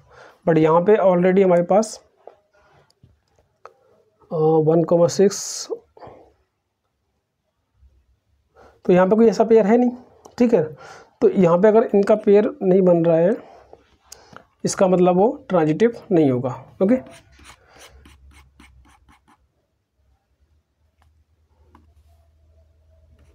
इस टाइप का पेयर है नहीं यहाँ पे, x, z can not belongs to r। Okay, next चलते हैं हम लोग यहाँ पे। नेक्स्ट क्वेश्चन हमारे पास थर्ड क्वेश्चन है। ए हमारा दे रखा है 1 2 3 4 5 6, मतलब आपका जो भी सेट है वो इसमें डिफाइंड है, इस सेट ए में। आर दे क्या दे रखा है, x, y is divisible by x। तो क्या करते हैं यहाँ पे, अगर हम लोग इसको चेक करना चाह रहे हैं रिफ्लेक्सिव, तो रिफ्लेक्सिव के लिए क्या करेंगे हम लोग, इसको चेक करेंगे कि क्या हमारे पास अगर मैं x और y को सेम कर दूँ, मैं रिफ्लेक्स में क्या करते हैं हम लोग सेम एलिमेंट को सेम एलिमेंट के साथ रिलेट करते हैं। तो x का मतलब क्या हुआ, x is divisible by x। तो भाई देखो अगर कोई भी नंबर है वो खुद से तो डिविजिबल होता ही होता है हमेशा, इसका मतलब ये जो है वो सही है, यानी ये आपका रिलेशन आर को सेटिस्फाई कर रहा है, यानी इसको बिलोंग करता है, इसका मतलब ये रिफ्लेक्सिव होगा। ठीक है। अगर बात करें दूसरा, कोई पेयर लें 2,4। अब देखो हो सकता है हमारे पास कई पेयर ऐसे हों कि 6,3 हुआ, 6,3, जैसे 2,2 हुआ, तो 2,2 का मतलब है 2 इज डिविजिबल 2, तो 2,2 का पेयर क्या होगा, वो सेम होगा, बट इसको हम लोग कंसिडर नहीं करते हैं। कोई और एग्जांपल लेते हैं, जैसे 2,4 हो गया। ठीक है, तो 4 आपका डिविजिबल है 2 से, बट इसका अगर रिवर्स कर देते हो, इंटरचेंज करोगे 4,2, इसका मतलब है कि 2 is divisible by 6, sorry by 4। इसका मतलब क्या कभी 2 हमारा डिविजिबल बाई 4 होगा? नहीं होगा। इसका मतलब 4,2 does not belongs to R को सेटिस्फाई नहीं करता है। इसका मतलब ये आपका सिमेट्रिक तो नहीं बन सकता। मैंने बोला था कोई एक पेयर पकड़ लो आप, कोई एक पेयर आपको ऐसा मिल जाए कि इसमें दिक्कत हो सकती है, बाकी सब में सेटिस्फाई कर रहा है, बट एक में भी सेटिस्फाई नहीं किया, तो इसका मतलब वो रिलेशन आपका सिमेट्रिक नहीं हो सकता। तो R is not symmetric, right. Next देखते हैं हम लोग यहाँ पे, अगर ट्रांजिटिव की बात करें, ट्रांजिटिव में देखें जैसे 2,6 लिया, राइट। उसके बाद में हमने लिया 6,12, 6 आपका 2 से डिविजिबल है, 12 आपका 6 से डिविजिबल है, तो आपका 2 जो है वो 12 जो है वो 2 से भी डिविजिबल होगा। ये हमेशा देख लो आप, 3, मान लो 4, मैंने 8 लिया और यहाँ पे 8,72 लिया, तो हमारे पास ये जो है 4,72, यानी कि 72 जो है वो 4 से डिविजिबल होगा, बिल्कुल होगा। ठीक है, तो ये हमेशा ट्रांजिटिव तो हो सकता है, यानी कि बोलो ट्रांजिटिव तो हो जाएगा, राइट। यहाँ पे देख सकते हो आप, मान लो एक्स बाई से एक्स और वाई लिया और बाई को मैं जेड लिया। एक्स अगर बाई जो है वो एक्स से डिविजिबल है, तो बाई को हम लोग के एक्स लिख सकते हैं। और यहाँ पे क्या बोल रहा है, बाई को मैं जेड, मतलब जो जेड है आपका वो बाई से डिविजिबल है, तो जेड को हम लोग क्या कैसे लिख सकते हैं, बाई K1। तो इस K1 K2 क्या कांस्टेंट है ये तो, ठीक है। तो इसका मतलब जेड कितना होगा, बाई का वैल्यू डाल देना चाहिए, तो जो है K into x into K1, और K और K1 तो क्या इंटीजर टू कोई इक्वेशन कांस्टेंट है तो इंटू एक्स। तो इसका मतलब ये जो है जेड वो एक्स, जेड में एक्स आ रहा है, मतलब आपका ये जेड है वो एक्स से डिविजिबल होगा, एक्स को मत जेड जो है वो सेटिस्फाई करेगा आर को, तो ट्रांजिटिव तो बन जाएगा। आप कोई भी एग्जांपल देख लो, ठीक है। तो ये क्या है, रिफ्लेक्सिव है, ट्रांजिटिव है, सिमेट्रिक नहीं है, सही है, बट नॉट सिमेट्रिक। ओके बेटा, तो चलिए नेक्स्ट क्वेश्चन में चलते हैं हम लोग। नेक्स्ट क्वेश्चन है हमारे पास क्वेश्चन नंबर 4। आर एक डिफाइन किया गया है, x minus by is an integer. X minus by क्या चाहिए, इंटीजर चाहिए। अब देखो यहाँ पे हमारे पास जो है एक्स कुमा बाई जो है वो इंटीजर को दिया गया है, सेट इंटीजर कहाँ से आना चाहिए, इंटीजर से आना चाहिए। अब देखो अगर मैं यहाँ पे सेम करता हूँ, मतलब एक्स को एक्स के साथ रिलेट करूँ, बाई को भी एक्स से रिप्लेस कर दिया, तो इसका मतलब क्या हुआ कि x minus x equal to 0 आएगा, और ये क्या आना चाहिए, इंटीजर होना चाहिए। तो क्या हमारे पास 0 जो है वो इंटीजर में आता है, बिल्कुल आता है। इसका मतलब एक्स हमारा बिलोंग कर रहा है आर को, बिलोंग्स टू आर। इसका मतलब एक्स सेटिस्फाई कर रहा है आर को, तो आर को अगर सेटिस्फाई कर रहा है तो इसका मतलब ये क्या हो जाएगा, रिफ्लेक्सिव हो जाएगा। कैसा है, रिफ्लेक्सिव तो है। दूसरा अगर एक्स को बाई लिया, ठीक है, तो इसका मतलब एक्स माइनस बाई क्या है, इंटीजर है। तो यहाँ से मैं क्या कर सकता हूँ, माइनस कॉमन लूँगा तो बाई माइनस एक्स आ जाएगा, तो ये भी तो इंटीजर होगा भाई, ये नेगेटिव का इंटीजर होगा भाई। ये मान लो एक्स माइनस बाई 2 आया तो ये -2 होगा, और -2 भी तो इंटीजर है। इसका मतलब बाई कोमा एक्स ये क्या कर रहा है, ये इसको सेटिस्फाई कर रहा है, राइट। अगर मान लो ऐसे लो आप, माइनस कर दिया इसमें, अगर मैं माइनस से मल्टीप्लाई कर दूँ दोनों तरफ तो क्या आएगा, ये बाई माइनस एक्स बन जाएगा। ये माइनस टाइम्स इंटीजर, वो भी तो इंटीजर होता है, ऐसे समझ लो आप। तो बाई माइनस एक्स आपका इंटीजर आ रहा है, यानी बाई को एक्स क्या करेगा, आर को बिलोंग करेगा। इसका मतलब ये सिमेट्रिक हो जाएगा, राइट। क्या हो जाएगा, सिमेट्रिक हो जाएगा। अगर ट्रांजिटिव की बात करें, मान लो आपने एक्स कोमा वाई लिया, देन वाई कोमा जेड ले रहे हो। इसका मतलब देखो एक्स माइनस वाई कैसा है, इंटीजर। और ये भी ले रहे हो इसको, अगर ये भी बिलोंग कर रहा है आर को, तो वाई माइनस जेड ये भी इंटीजर आ रहा है हमारा, राइट। अगर मैं यहाँ पे दोनों को ऐड कर दूँ तो एक्स माइनस जेड, मैं इसको क्या कर रहा हूँ, ऐड कर रहा हूँ, तो एक्स माइनस जेड आएगा, इंटीजर प्लस इंटीजर वो भी क्या होगा, इंटीजर होगा। इसका मतलब एक्स को माइनस जेड वो भी आर को बिलोंग कर रहा है, यानी कि सेटिस्फाई कर रहा है। इसका मतलब ये ट्रांजिटिव भी है। क्या है ये, हमारा ट्रांजिटिव भी है। ओके बेटा, तो ये हमारे तीनों रिलेशन हो गया। इसका मतलब ये इक्विवेलेंस रिलेशन भी है। कैसा है, इक्विवेलेंस रिलेशन। ओके बेटा, तो ये आपको ध्यान रखना है। Now we have fifth question. Question number 5 में क्या है कि x comma y where x and y work at same place. ठीक है, तो हमारे पास क्या है कि एक्स और वाई कोई दो पर्सन है जो सेम प्लेस पे काम करते हैं। तो अगर मैं एक एक्स ले रहा हूँ और दूसरा भी एक्स ले रहा हूँ, तो अगर एक्स आपका वर्क कर रहा है सेम प्लेस पे तो एक्स भी करेगा। एक्स को मैं एक्स मतलब बोले तो सेम पर्सन है, तो सेम पर्सन तो भाई एक प्लेस पे काम कर रहा है, तो वो सेम प्लेस पे काम कर रहा है, इसका मतलब वो 2 बार काउंट हो रहा है। तो इसका मतलब वो एक्स हमारा बिलोंग करेगा आर को। तो ये रिफ्लेक्सिव तो है, क्या हमारे पास रिफ्लेक्सिव है। अच्छा, अगर मैं बात करूं एक्स कोमा वाई की, अगर ये बिलोंग कर रहा है आर को, इसका मतलब है x and y work at same place. कहाँ पे कर रहे हैं, सेम प्लेस पे। तो अगर एक्स और वाई कर रहे हैं तो वाई और एक्स भी तो करेंगे। बोलो भाई सेम पर्सन है ना, एक्स और वाई 2 पर्सन है, मैं एक्स वाई बोलूँ या वाई एक्स बोलूँ, क्या फ़र्क पड़ता है। तो वर्क एट सेम प्लेस, कहाँ पे कर रहे हैं, सेम प्लेस पे वर्क कर रहे हैं। इसका मतलब वाई को मैं एक्स भी क्या करेगा, आर को बिलोंग करेगा, राइट।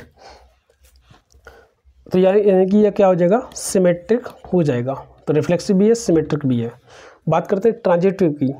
अगर मैंने एक्स कोमा वाई लिया, यानी एक्स और वाई 2 पर्सन है, और वाई एंड जेड लिया, वाई और जेड 2 पर्सन है, दोनों ही आपके सेम प्लेस पे काम वर्क कर रहे हैं। एक्स एंड वाई कर रहा है, ठीक है, एक्स एंड वाई कर रहा है, वाई एंड जेड भी कर रहा है। तो देखो एक्स जहाँ पे वर्क कर रहा है वहाँ वाई कर रहा है, और वाई जहाँ पे वर्क कर रहा है वहाँ जेड भी कर रहा है। तो इसका मतलब एक्स और जेड वो भी साथ में वर्क करेंगे सेम प्लेस पे, राइट।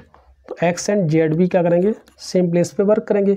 इसका मतलब एक्स कोमा जेड क्या हो गया, हमारा आर को बिलोंग करेगा। इसका मतलब वो ट्रांजिटिव भी हो गया रिलेशन। कैसा हो गया, ट्रांजिटिव हो गया। चलिए चेक कर लेते हैं।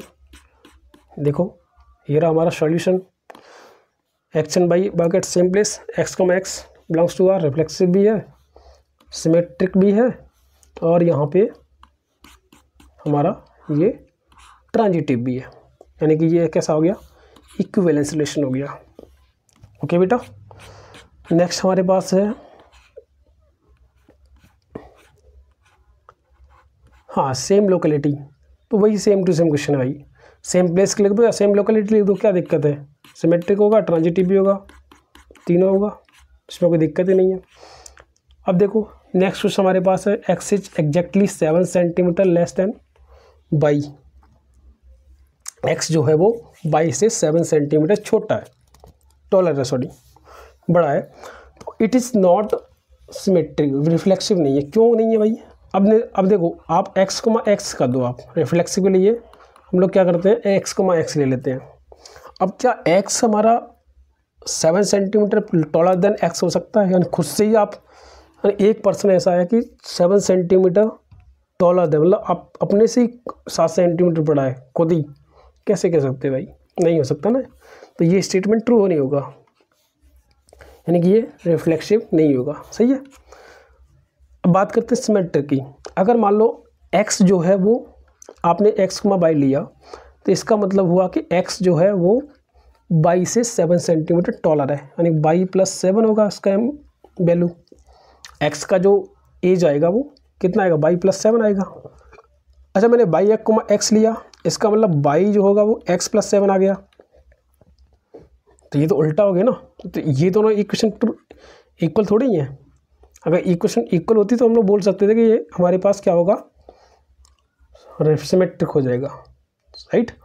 तो भाई एक बंदा, मान लो दो भाई हैं, तो एक भाई जो है वो बड़ा वाला, एक छोटा है, तो बड़ा भाई 7 सेंटीमीटर बड़ा है। ठीक है। अब होगा क्या आप छोटे वाले को बोल सकते हो कि जो आप बड़े से 7 सेंटीमीटर बड़ा है? नहीं बोल सकते ना। इसका मतलब ये आपका सिमेट्रिक नहीं होगा। राइट। अब ट्रांजिटिव देखते हैं। जब देखो यहाँ सिमेट्रिक नहीं हो पा रहा, x, y और y, z में मिल पा रहे हैं, तो ये भी नहीं हो सकता। देखो आपने अगर बोला कि x जो है वो y से 7 सेंटीमीटर टॉलर है, ठीक है।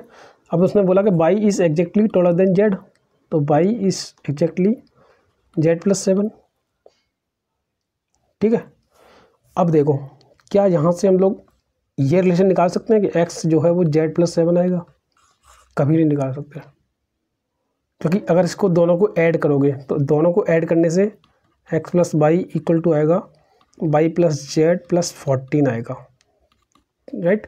x = z + 14 आ गया, यानी कि ये और ये सेम नहीं है, तो ये रिलेशन आ ही नहीं पा रहा। इसका मतलब ये ट्रांजिटिव नहीं है बेटा। ठीक है। तो ऐसे आपको लिख के कर सकते हो। हाँ, ये बड़ा अच्छा क्वेश्चन है कि x, y, x is wife of y।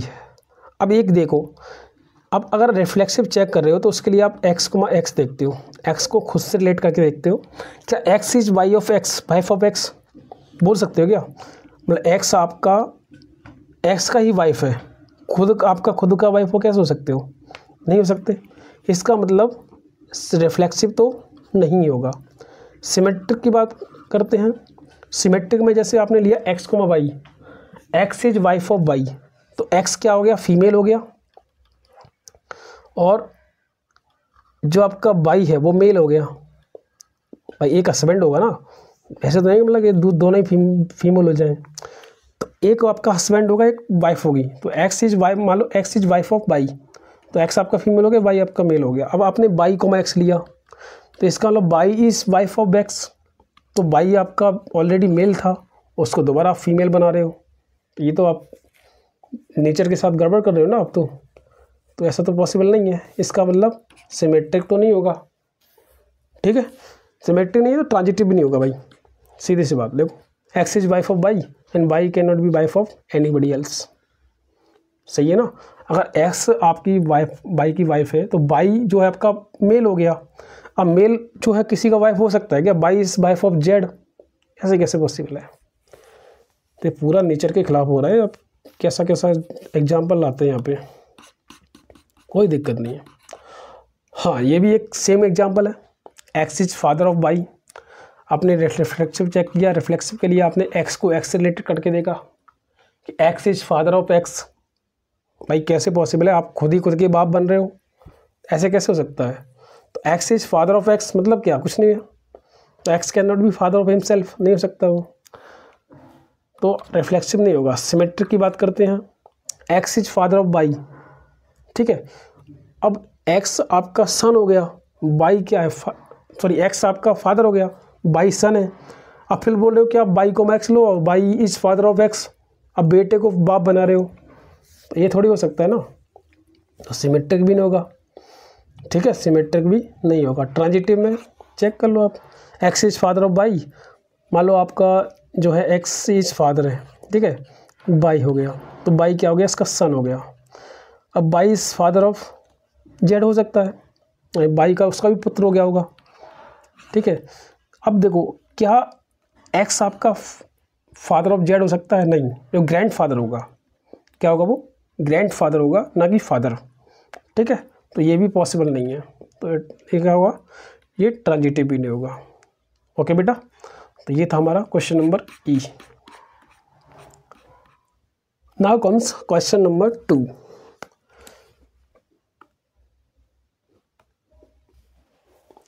Show that the relation R in the set R of real numbers defined as R equal to A comma B, A less than equal to B square is neither reflexive nor symmetric nor transitive। Check करते हैं। देखो, अगर यहाँ बात करें reflexive की, reflexive के लिए क्या करोगे आप, सेम देखते हो, A comma B है तो मैं A comma A ले रहा हूँ, A को खुद के साथ रिलेट करके देखते हैं, और जो आपका ए और बी है वो सेट ऑफ रियल नंबर है। अब यहाँ से मतलब अगर रिलेशन बात करें तो रिलेशन का कंडीशन क्या है कि A comma A less than equal to A square, ये होना चाहिए।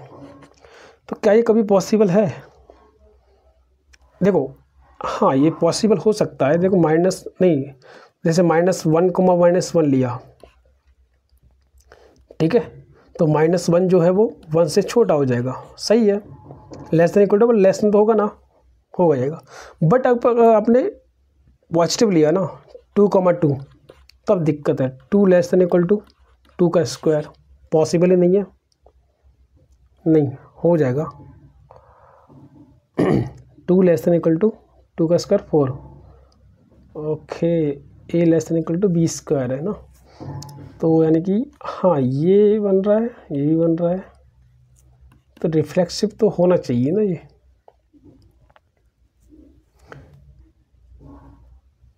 हाँ चलो ये ठीक है। अगर मैं आर में कोई ऐसा एग्जांपल लो जिससे कि ये रिफ्लेक्सिव ना बन सके। अच्छा फ्रैक्शन लेके देखते हैं एक बार, रियल नंबर है ना, फ्रैक्शन लो आप 1/2 का लेस देन इक्वल 1/2 का स्क्वायर। अब दिक्कत हो गई बेटा, ये 1/4 आ गया। 1/2 की वैल्यू 1/4 से कभी छोटी नहीं हो सकती, बड़ी ही होगी। इसका मतलब ये हमारा रिफ्लेक्सिव नहीं होगा। समझ में आ गया ना? यानी कि अगर यहाँ पे तो काम कर रहा था इंटीजर पे, बट जैसे ही आपने रियल नंबर ऑफ फ्रैक्शन लिया, इसका मतलब ये गड़बड़ हो गया। अब एक जगह भी गड़बड़ हो जाए ना तो बेटा वो होता ही नहीं है, उस रिलेशन रिफ्लेक्सिव नहीं होगा। बात करते हैं सिमेट्रिक की। अगर a less than equal to b square है, तो क्या यहाँ पे b less than equal to A square बन सकता है? बोलो। अगर मैं सिमेट्रिक की बात करूं तो a कोमा बी अगर मिल रहा है तो b कोमा ए भी मिलना चाहिए। कोई एग्जांपल देखो आप, जैसे 2 एग्जांपल लिए, 1,2 लिया, 1,2 का स्क्वायर 4 हो गया, राइट। बट आपने क्या लिया कि 2 लेस देन इक्वल टू 1 का स्क्वायर, पॉसिबल ही नहीं है। आपने 1,2 लिया था तो 1,2 का क्या बना, यहाँ पे आप ऐसे चेक करो, आपने 1,2 लिया ए और बी, तो क्या होगा, 1 जो है वो लेस देन इक्वल टू 2 का स्क्वायर होना चाहिए, तो ये तो सही है। बट आपने अगर 2,1 लिया तो 2,1 का मतलब है 2 लेस देन इक्वल टू 1 का स्क्वायर, होगा ही नहीं, राइट। तो इसका मतलब ये सिमेट्रिक नहीं होगा, राइट। सिमेट्रिक नहीं है, ट्रांजिटिव चेक करने की जरूरत नहीं पड़ेगी आपको, वो वैसे भी नहीं होता है। ओके, तो यहाँ पे चेक कर सकते हो, यहाँ पे वही यहाँ पे एग्जांपल लिया है 1/2 1/4, 2 less than 5 square, then 5 is not less than equal to 2 square, तो देख ही लिया आपने। वहाँ पे भी आप एग्जांपल ले सकते हो, तब भी आपको ये ट्रांजिटिव नहीं मिलेगा। तो ये इसका सॉल्यूशन है, चेक कर लो आप। नेक्स्ट क्वेश्चन हमारे पास थर्ड क्वेश्चन नंबर 3 में आप देखोगे, check whether relation R is defined in the set this and R दे रखा है b equal to a+1। B का वैल्यू जो है वो a+1 है। तो देखो आर हम लोग कैसे दिखेंगे, अगर मैं ए का वैल्यू क्या ले सकता हूँ, ए का वैल्यू लूँगा मैं 1, तो बी का वैल्यू क्या मिलना चाहिए, 2 मिलना चाहिए, a+1 होगा। वहीं अगर 2 लिया तो क्या मिलेगा भाई, बोलो। 2 लिया तो क्या मिलेगा, 3 मिलेगा, 3 लिया तो 4 मिलेगा, 4 लिया तो 5 मिलेगा, राइट। और 5 लिया तो 6 मिल जाएगा, 6 लिया तो 7 मिलेगा, जो कि नहीं हो सकता क्योंकि 7 हमारा इस सेट में नहीं आ रहा, तो ये तो नहीं हो सकता। ओनली ये एलिमेंट हमारे पास आएंगे, ठीक है ना।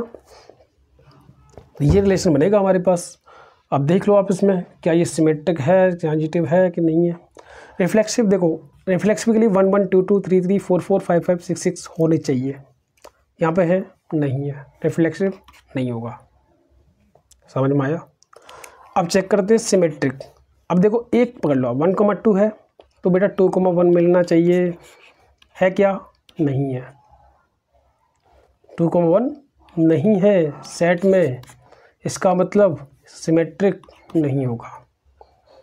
बोलो बेटा। नेक्स्ट चेक करते हैं ट्रांजिटिव। ट्रांजिटिव देखो, अगर आपके पास यहाँ पे 1,2 मिला और 2,3 भी दे रखा है, तो 2 2 से मिल रहे हैं तो 1,3 भी हमें मिलना चाहिए। अगर ये दोनों प्रेजेंट हैं तो 1,3 भी प्रेजेंट होना चाहिए। इसका मतलब बोलो ट्रांजिटिव नहीं होगा, क्योंकि 1,3 इसमें प्रेजेंट नहीं है, ट्रांजिटिव भी नहीं होगा। चेक करते हैं, ये रहा हमारा सॉल्यूशन, राइट। इसने वैसे लिया है, इसने कोई दिक्कत नहीं है। तो आप एग्जाम्पल से भी समझ गए। ओके, नेक्स्ट चलते हैं हम लोग क्वेश्चन नंबर 4 पे। क्वेश्चन नंबर 4 की बात कर रही है, show that relation are in the R defined. ठीक है, रिलेशन आर है और यहाँ पे इन आर बोले तो ये रियल नंबर है। ठीक है, ये क्या शो कर रहा है? Real number. अब रिलेशन जो डिफाइन किया है, A less than equal to B, A less than equal to B. अगर आप रिफ्लेक्सिव चेक करते हो, ए कॉमा ए लिया, क्या ये हमारा ए लेस देन इक्वल टू ए इसको सेटिस्फाई करेगा? बिल्कुल करेगा। ए इक्वल टू ए तो हो सकता है ना, राइट। ये सही है, इसका मतलब ये रिफ्लेक्सिव होगा। अब बात करते हैं हाँ सिमेट्रिक की। सिमेट्रिक के लिए आपने ए कॉमा बी लिया, इसका मतलब A less than equal to B है। तो क्या हमारे पास अगर बी कॉमा ए हमने लिया, क्या वो पॉसिबल है? क्या B less than equal to A हो सकता है? क्या A less than equal to B दे रखा है, क्या इससे आप ये ला सकते हो? बोलो, नहीं ला सकते ना। अब मान लो आपने ला भी लिया, मतलब अपने एग्जांपल लिया कि 1,2 लिया कि 1 जो है वो 2 से छोटा है, क्या 2,1 सेटिस्फाई करेगा? नहीं करेगा। समझ में आ रहा है? तो यानी कि ये होना ज़रूरी नहीं है। ठीक है बेटा, तो इसका मतलब सिमेट्रिक तो नहीं होगा, सिमेट्रिक नहीं होगा।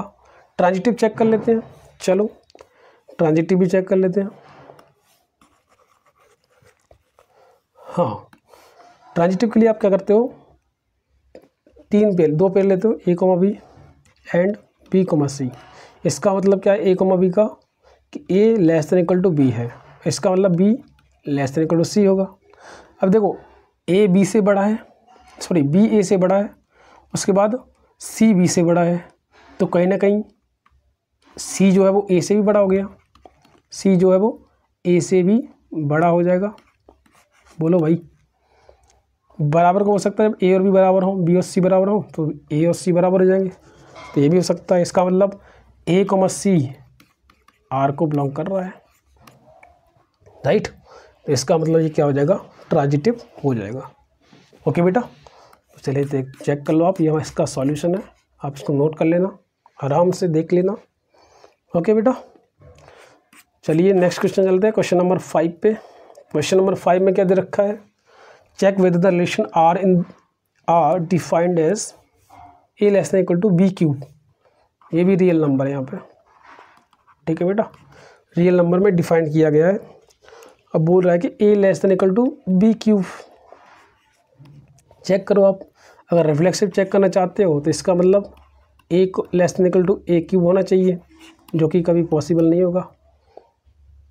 अब 1 1 के लिए हो जाएगा, 2 2 के लिए हो जाएगा, बट अगर आप लोगे सेम फ्रैक्शन लोगे 1/2 लेस देन इक्वल टू 1/2 का होल क्यूब, क्या ये पॉसिबल है?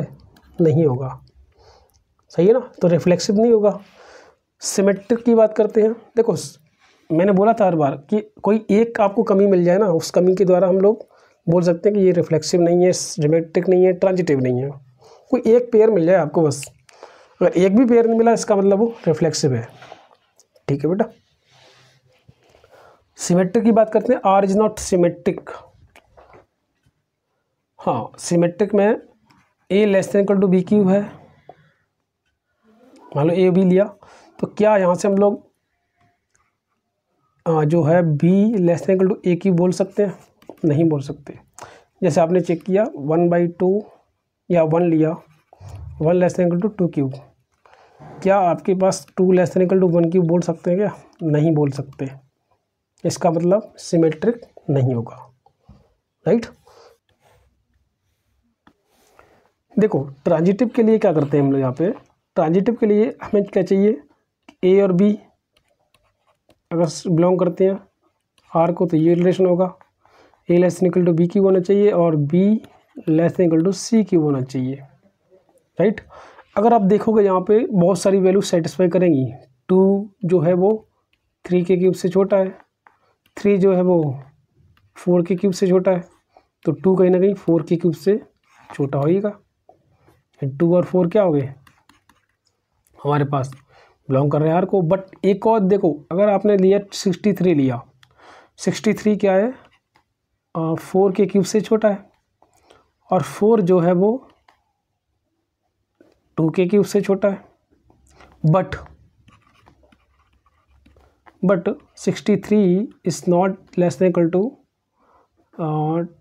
2 का क्यूब, राइट। बट हमारे पास 63 जो है वो 2 के क्यूब से छोटा नहीं होगा, राइट। तो हमने क्या लिया, 63 पॉइंट लिया और 2 लिया, उसके बाद 4 लिया ना यहाँ पे, उसका 4,2 लिया, तो उसके बाद 63,2 सेटिस्फाई करने चाहिए थे, बट वो नहीं करे। इसका मतलब ये ट्रांजिटिव नहीं होगा। ओके बेटा।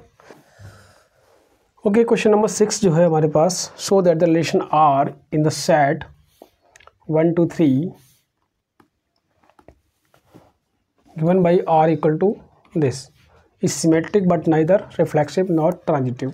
और r हमें दिया हुआ है क्या, 1,2 2,1, राइट। तो सबसे पहले रिफ्लेक्सिव चेक करते हैं। रिफ्लेक्सिव के लिए आपको अगेन 1 1 2 2 3 3 चाहिए, जो कि नहीं है इसमें, तो रिफ्लेक्सिव नहीं होगा। बात करते हैं सिमेट्रिक की।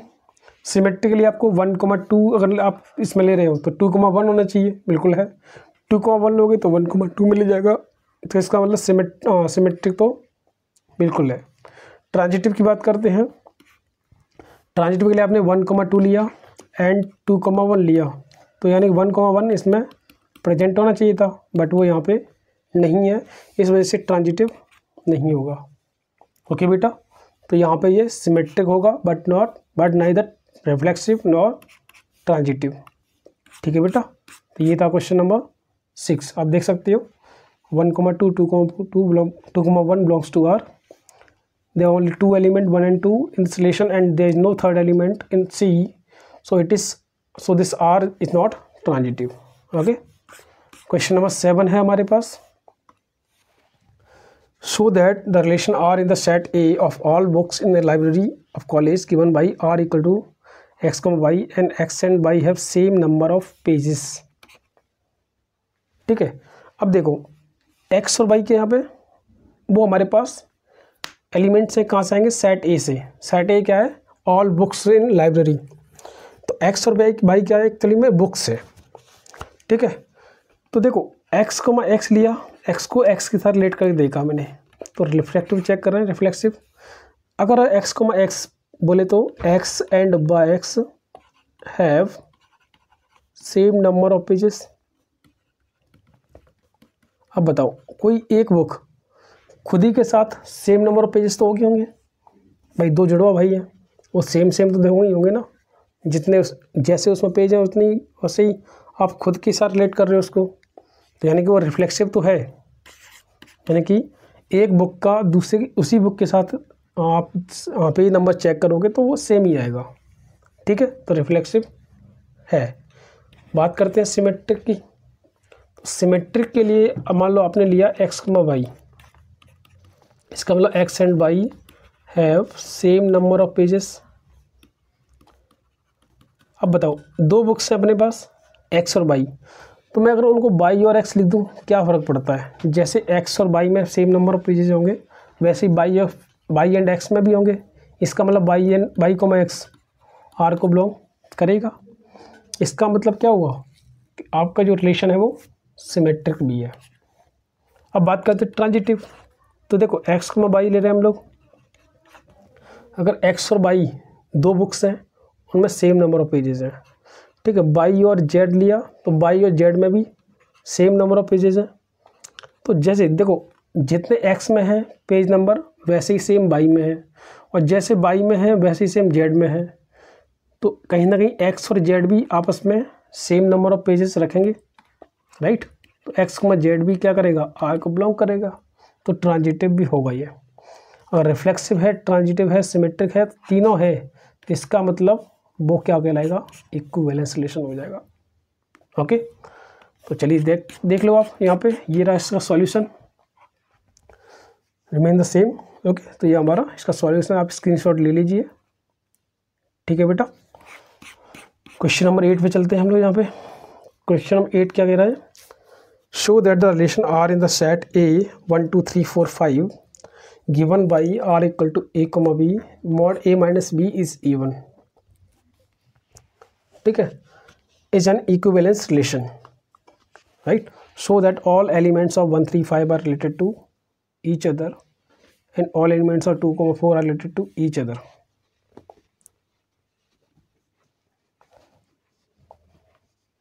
ओके, मतलब वो ये बोल रहा है कि 1 जो है 1 1 3 3 5 5 5 जो है वो आपके एलिमेंट वो आपस में रिलेट करते हैं। 2 4 भी हैं, यानी 2 2 और 4 4 भी इसमें प्रेजेंट होने चाहिए। तो देखो मॉड ए माइनस बी बोले तो यहाँ पे आपके पास जो आपका रिलेशन आएगा आर क्या आएगा, कहीं ना कहीं सारे एलिमेंट आ जाएंगे 1 1 2 2 3 3 4 4 5 5। क्यों? क्योंकि अगर आप देखोगे ए माइनस बी करोगे 1 -1 0 2 -2 0 3 -3 0 4 -4 0, सभी का डिफरेंस क्या आ रहा है, 0 आ रहा है। और 0 कैसा होता है, 0 क्या है, इवन नंबर है। इसका मतलब ये इस रिलेशन को सेटिस्फाई कर रहे हैं, तो यानी कि ये इसमें आएंगे। उसके बाद में आप ऐसे नंबर लो जिनका डिफरेंस आपका इवन नंबर होना चाहिए। जैसे 1 2 तो हो नहीं सकता, 1 3 लिया, 1 5 ले सकते हैं, राइट। 1 3 ले सकते, 1 4 नहीं ले सकते, क्योंकि डिफरेंस आपका 3 आएगा, वो ऑड नंबर हो जाएगा, 1 5 हो जाएगा, राइट। उसके बाद में आप 2 को ले लो, आप 2 4 ले सकते हैं, यहाँ पे 2 5 ले सकते हैं, ठीक है। 3 से लेंगे तो 3 4 3 5 3 5 हो सकता है, राइट। और उसके बाद में 5 के साथ में क्या आएगा, 5 5 तो आ नहीं सकता, हाँ 5 5 तो आ ही गया, 5 समथिंग।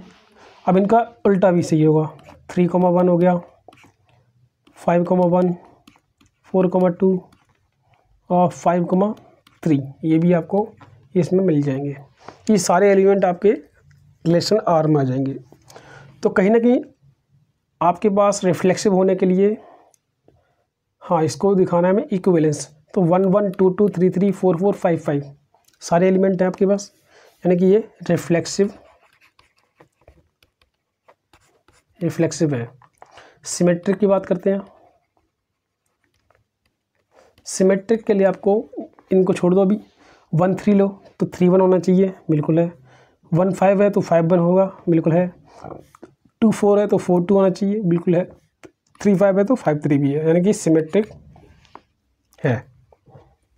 ट्रांजिटिव भी होगा, आप कोई भी चेक कर लो, 1 3 लिया, 1 3 के साथ में 3 5 लिया तो 1 5 भी मिलेगा हमें, राइट। आप कोई भी चेक कर लेना, तो इसमें ये ट्रांजिटिव भी हो जाएगा। ओके, अब बोला है कि show all the elements of 1 3 5 are related to each other. देखो 1 3 5 का एलिमेंट्स एक दूसरे के साथ रिलेट करना चाहिए, यानी 1 1 1 3 1 5 और 3 1 3 3 3 5 5 1 5 3 5 5, सारे एलिमेंट इसमें हैं, बिल्कुल है, यानी रिलेट कर रहे हैं ये, ठीक है। All elements of 2,4 are related to each other, जैसे 2,4 है तो 2,2 मिलना चाहिए, 2,4 मिलना चाहिए, 4,2 मिलना चाहिए और 4,4 अगर आपस में ऐसे रिलेट करेंगे तो ये सारे इसको बिलोंग करते हैं, इसका मतलब ये आपस में रिलेटेड है।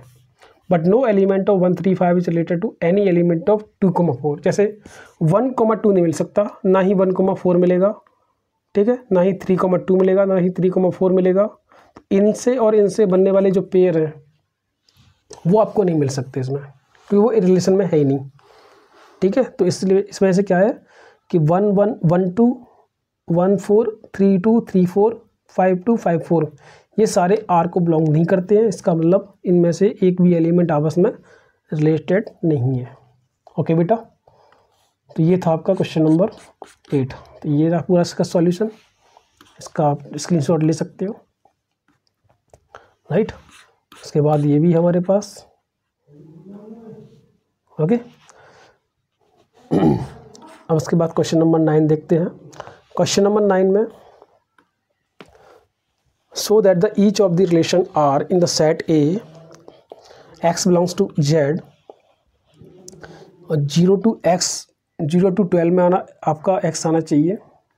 तो सेट A क्या आ गया हमारे पास, सेट A आएगा, इंटीजर होना चाहिए 0 से 12 के बीच में। तो 0 हो गया, 1, 2, 3, 4 फिर लेके 12 तक आपके पास आ जाएंगे। अब फर्स्ट क्वेश्चन इसमें है कि a, b mod a minus b करना चाहिए, 4 का मल्टीपल आना चाहिए। तो r क्या बोलोगे बताओ, a माइनस बी 4 का मल्टीपल। तो देखो 0 जो है वो 4 का मल्टीपल होता ही होता है, तो 0 में 4 का डिवाइड जाता है, इसका मतलब वो है। तो इसका मतलब 0, 0, 1, 1, 2, 2 ये तो आपके मिलेंगे इसमें अप टू 12,12। उसके बाद में a माइनस बी आपका 4 का मल्टीपल आना चाहिए, यानी कि मैं ले सकता हूँ यहाँ पे 0, 4 ले सकता हूँ, ठीक है। 0,1, 0,2, 0,3 नहीं होगा, 0,8 ले सकता हूँ, 0,12 ले सकता हूँ, राइट। उसी तरीके से 1 के साथ लूँगा तो 1 के साथ क्या आ सकता है, 5 आ सकता है, 1 के साथ 9 आ सकता है, 1 के साथ 13 आ सकता है, नहीं क्या आना चाहिए, 14, 15 आने का, 13 आ सकता है। 13 मतलब 1 माइनस 13 12 आएगा मॉडुलस में, और वो क्या बन जाएगा, 4 का मल्टीपल। तो 13 एक्चुअली में यहाँ पे हमारे पास x का जो वैल्यू है वो यहाँ से आना चाहिए a और b का। तो वो भाई a और b का वैल्यू 12 से ज़्यादा हो नहीं सकता, तो 13 वाला तो होगा नहीं पेयर। इसके बाद क्या आएगा, 2, क्या आएगा, 2,6, 2,10 और 2,14 आ नहीं सकता। इसी वजह से 3, क्या आएगा, 3,5 नहीं, 3,7, 3, ये हो जाएगा आपका 11, राइट। और उसके बाद 4,8, 4,12 हो जाएगा, और कोई एलिमेंट होगा नहीं, ठीक है। 5,7 हो जाएगा, नहीं 5, ये होगा 9, और 5, आप करोगे 8 ऐड करोगे इसमें 13 आएगा, वो आएगा नहीं इसमें, ठीक है। 6,4 10 हो जाएगा, 6 + 4 10, और 7,11 8,12। और इसके आप रिवर्स भी कर सकते हो, जैसे कि आप 4,0 हो गया, 8,0, 12,0 सारे में मिल जाएंगे। तो ऐसे हमारे पास बहुत सारे आ जाएंगे। अब सभी का देखो रिलेशन, देखो आप 0, 0 से लेके 12 तक है, यानी कि आपका ये क्या बन रहा है, सिमेट्रिक भी है। क्या ये सिमेट्रिक भी है, और रिफ्लेक्सिव देख लेते हैं, सॉरी ये रिफ्लेक्सिव है। सिमेट्रिक देख लें, सिमेट्रिक के लिए क्या करेंगे हम लोग, आपके पास सिमेट्रिक के लिए अगर 0,4 है तो 4,0 मिलेगा कि 0 - 4 का मॉड और 4 - 0 का मॉड बराबर होते हैं। ठीक है, ऐसे सबका मिल जाएगा। 4,12 का है तो 4,12,4 मिलेगा, सिमेट्रिक भी होगा। ट्रांजिटिव में 2,6 लिया तो 6 के कोई स्टार्ट है हमारे पास, 6,10 भी है तो 2,10 मिलना चाहिए, तो वो भी है हमारे पास। तो ऐसे सारे मिल जाएंगे, सभी के पेयर, जितने भी पेयर बना सकते हैं उन सभी के पेयर हमें मिल जाएंगे। ओके बेटा, तो ये था हमारा इसका फर्स्ट क्वेश्चन।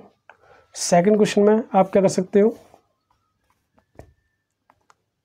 हाँ सेकंड क्वेश्चन में देख लेते हैं वहाँ पे। Okay wait wait wait wait wait wait wait, इसको मिटा देते ना यहाँ पे। हाँ ये इसमें से मिटाना पड़ेगा पूरा, क्योंकि ये सेकंड क्वेश्चन का है। Okay now we have second question. R दे रखा है a, b एक इक्वल टू b होना चाहिए। अगर 1 0 ले रहे हो आप तो 0 के साथ 0 ही आएगा, 1 लिया तो 1 के साथ 1 ही आएगा, 2 के साथ 2 ही आएगा, अप टू 12,12 यही सारे एलिमेंट आ सकते हैं, और कोई नहीं आ सकता। राइट, तो ये आपका सेट कैसा है देख लो आप। रिफ्लेक्सिव वो रिफ्लेक्सिव तो है ही, सारे एलिमेंट आ रहे हैं। सिमेट्रिक है, कोई 0,0 है तो 0,0 है। उल्टा भी ट्रू है, इंटरचेंज करोगे तो फ़र्क नहीं पड़ेगा, सिमेट्रिक भी है। ट्रांजिटिव के लिए क्या चेक करोगे, 1,1 है। इसमें मैंने बोला था ना जब आपके, अब ये देखो ये वही क्वेश्चन आ गया। अगर आपके पास सारे के सारे आइडेंटिटी रिलेशन हैं और उसके अलावा कोई पेयर आपका ऐसा नहीं बन रहा है, जो ट्रांजिटिव में 2 पेयर हमें चाहिए होते हैं, उसके बाद तीसरा पेयर प्रेजेंट होना चाहिए। जब 2 पेयर हमारे बन ही नहीं रहे, बट सारे के सारे आइडेंटिटी रिलेशन होने चाहिए, सारे के सारे आइडेंटिटी रिलेशन के पेयर होने चाहिए, तो वो आपका ट्रांजिटिव होता है। मैंने बोला था कल अभी, ठीक है ना। तो यानी कि इस वजह से ये क्या हो जाएगा, ट्रांजिटिव हो जाएगा।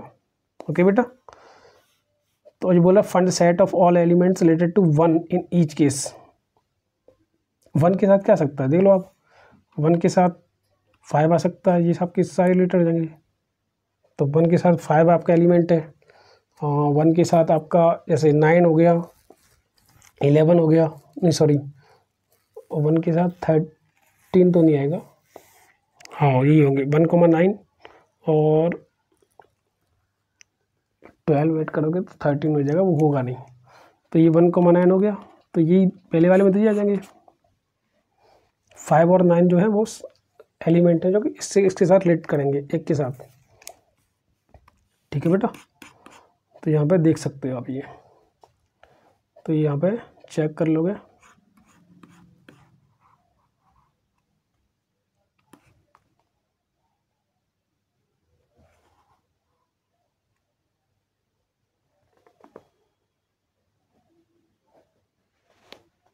राइट, तो ये हो गया आपका ट्रांजिटिव। अब इसमें कुछ एग्जांपल्स हैं, ये आपको मैं दे रहा हूँ एग्जांपल, आप चेक कर लीजिएगा। तो इसका फर्स्ट क्वेश्चन का एग्जांपल ये है, कोई एग्जांपल यहाँ पे ले लिया, ये सेट लिया, इस सेट में कोई रिलेशन डिफाइन कर दिया ये वाला, तो ये क्या होगा, सिमेट्रिक होगा बट रिफ्लेक्सिव और ट्रांजिटिव नहीं होगा। चेक कर लेना एक बार। और मैं आपको सेकंड क्वेश्चन का एग्जांपल दे देता हूँ आपको, ये एग्जांपल ले लेना आप, ए लेसन बी, जिसमें क्या होगा, ए लेसन ए हो नहीं सकता, तो सिमेट्रिक नहीं होगा, सॉरी रिफ्लेक्सिव नहीं होगा। और उसके बाद में ए अगर बी से छोटा है तो बी कभी ए से छोटा हो नहीं सकता, तो सिमेट्रिक नहीं होगा, ट्रांजिटिव हो जाएगा आराम से, ठीक है बेटा। थर्ड क्वेश्चन का हमारे पास, इसका स्क्रीनशॉट ले लेना आप। उसके बाद में थर्ड क्वेश्चन का एग्जांपल हमारे पास ये रहा, 4 6 8 कोई सेट लिया जिसमें ए हमने ले लिया ये वाला, ये सारे एलिमेंट दे दिए हमने जो सिमेट, जिससे कि हमारे पास रिफ्लेक्सिव बन जाए, और कुछ एलिमेंट ऐसे दे दिए जिससे सिमेट्रिक भी बन जाए। 4 6 6 4 6 8 दे रहे हो तो 8 6 भी देना पड़ेगा, ठीक है। तो इस तरीके से आप एग्जाम्पल इसमें बना सकते हो। और ट्रांजिटिव हो नहीं पाएगा क्योंकि 4 6 है, 6 4 है, तो 4 4 भी है हमारे पास, बिल्कुल है। 6 8 है, 8 6 भी है, सो 6 8, हाँ रुको ये 6 8 है, 8 6 तो 6 6 भी होने चाहिए, तो बिल्कुल है हमारे पास। और कोई हमारे पास हो सकता है क्या,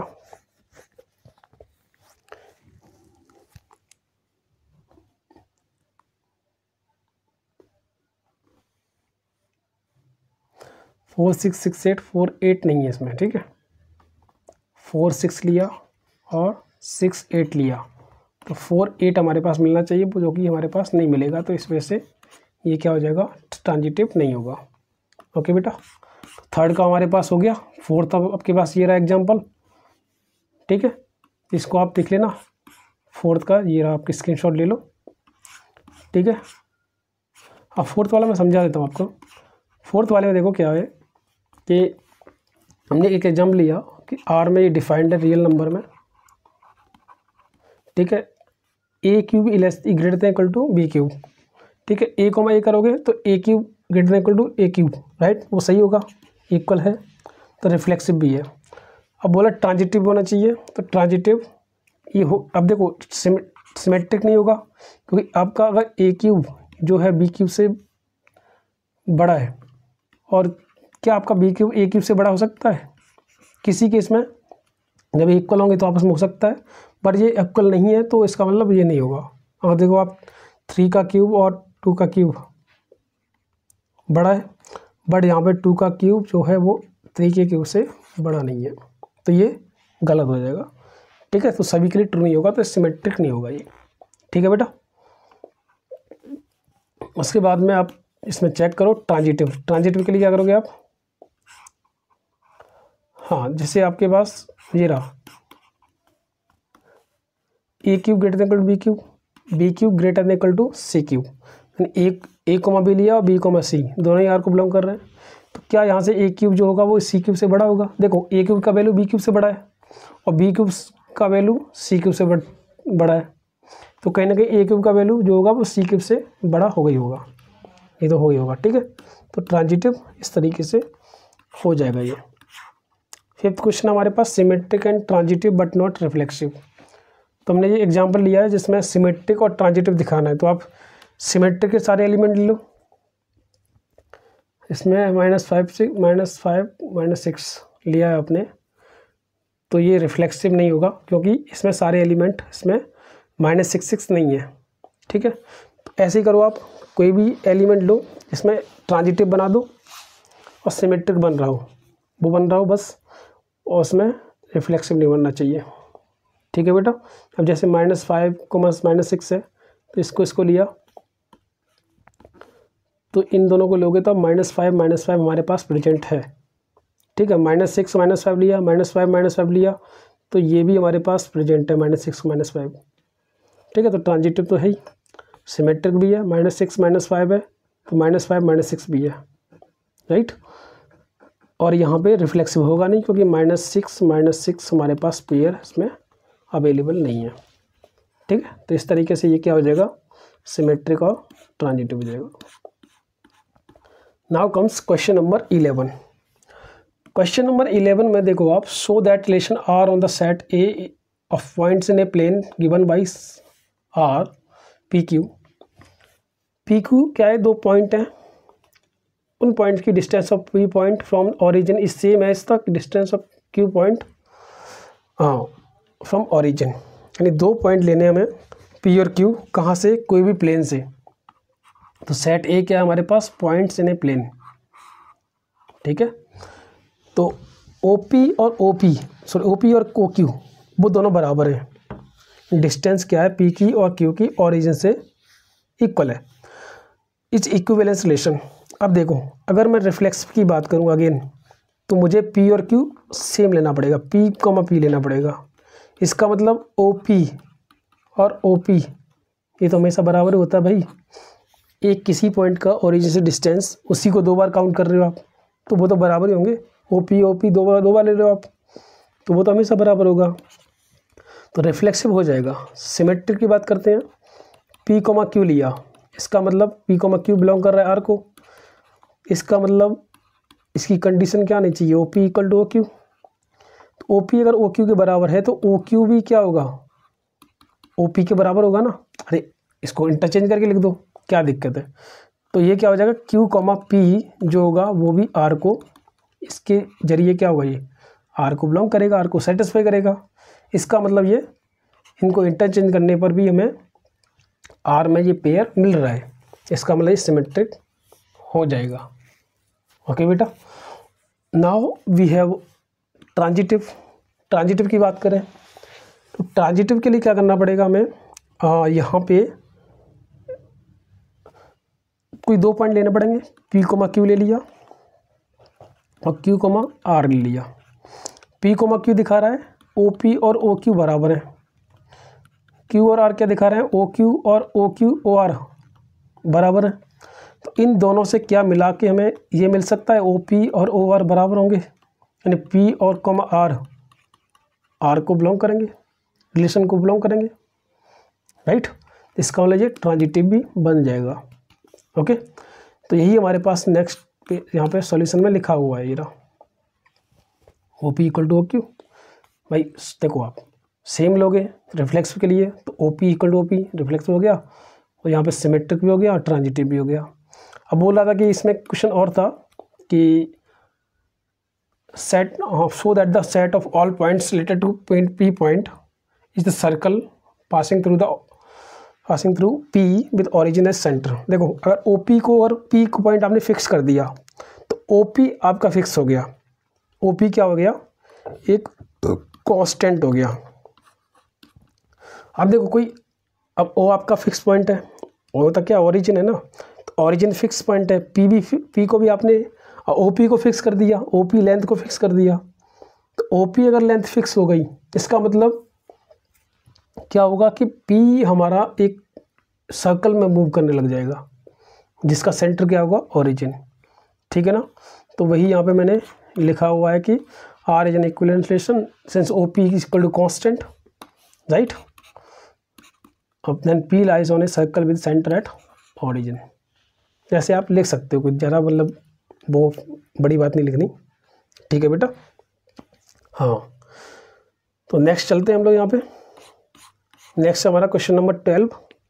अब देखो ये क्या दिखा रहा है, so the relation R defined in set A of all triangles R T1 T2, T1 is similar to T2।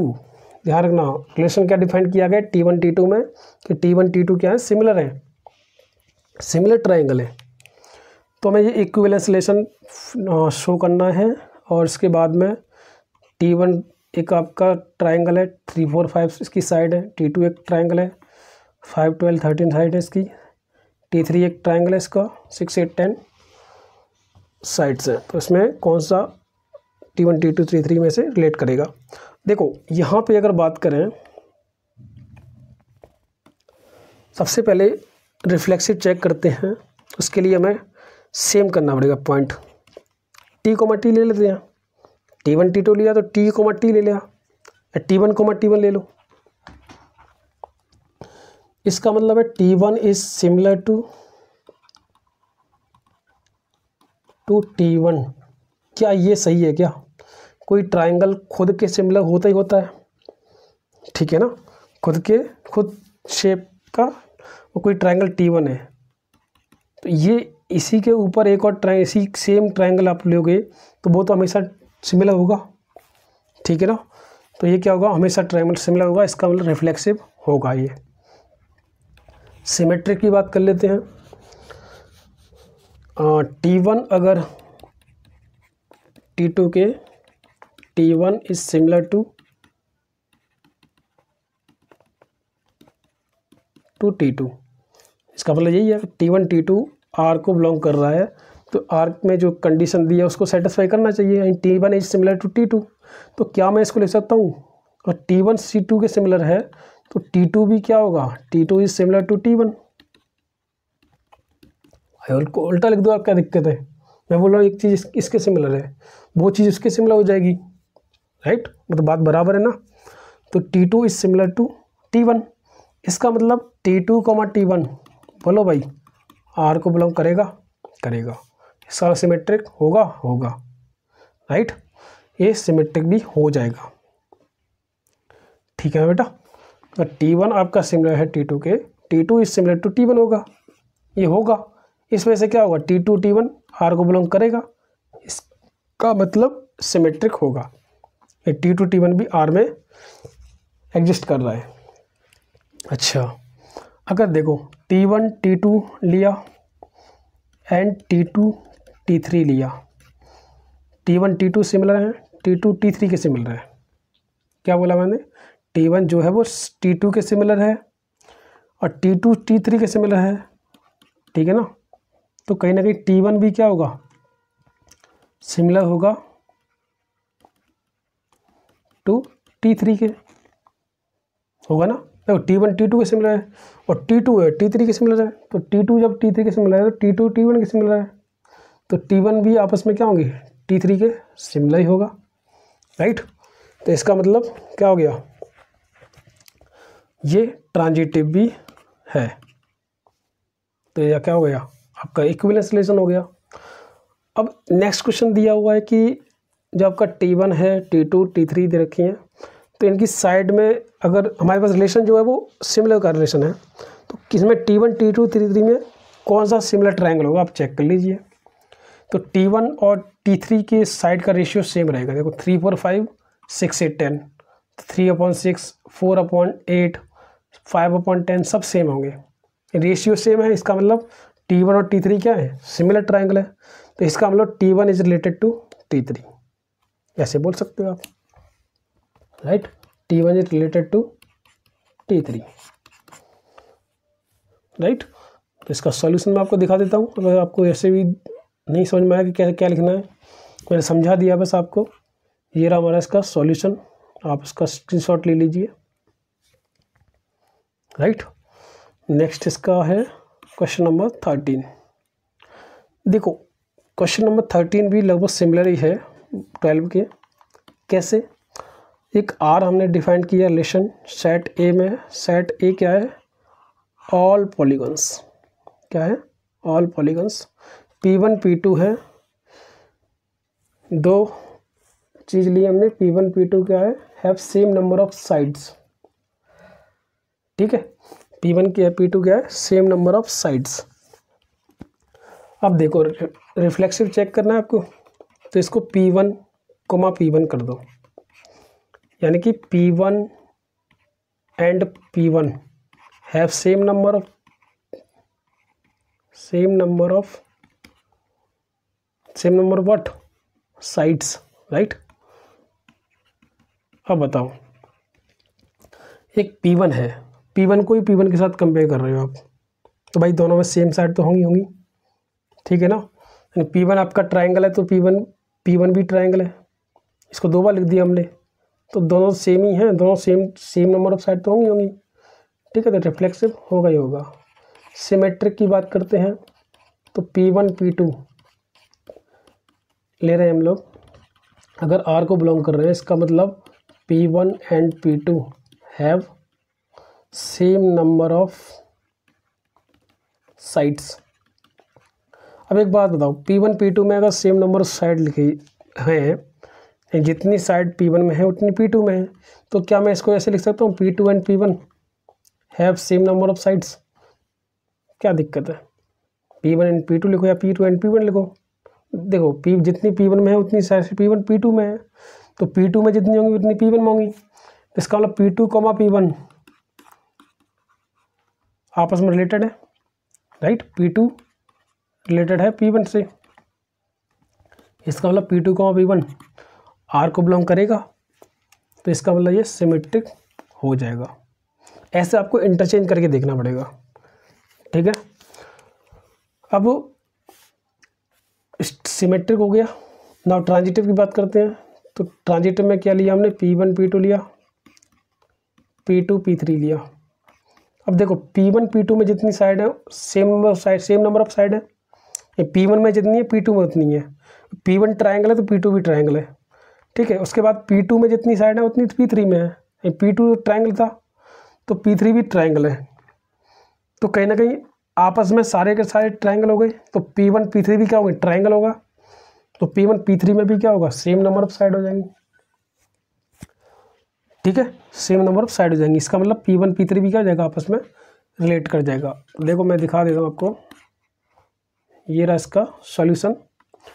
यहाँ पे हमने क्या लिया? First P1 has n sides, R is reflexive, any polygon P1 has n sides. तो P1 को P1 के साथ आप कंपेयर करोगे, तो वो आर को बिलोंग करेगा, उसमें सेम नंबर साइड हो जाएंगी। इसमें देखो P1H n sides, P2H n sides, तो P2H n side, P1H n side, उसको उल्टा लिख दिया, क्या फ़र्क पड़ता है, ठीक है। P1 P2 P3 P2 P3 इसको ऐसे लिया है, ठीक है। P1 P2 P2 P3 are n sided polygons, then P1 and P3 are also n sided polygons. देखो P1 में n साइड है, P2 में भी n साइड है, P2 में n साइड है तो P3 में भी n साइड है, ठीक है। तो इसका मतलब P1 में n साइड था, P3 में भी n साइड था, दोनों में n साइड हो गई। इसका मतलब P1 P3 क्या हो गया, P1, P3 also belongs to R, hence R is transitive. तो यहाँ से बोल सकते हैं R कैसा हो जाएगा, इक्विवेलेंस रिलेशन हो जाएगा। ओके बेटा। देन एक और क्वेश्चन था कि set, what is the set of all elements in A related to right angle triangle with side 3, 4, 5। 3, 4, 5 में, हाँ, related to right angle triangle T,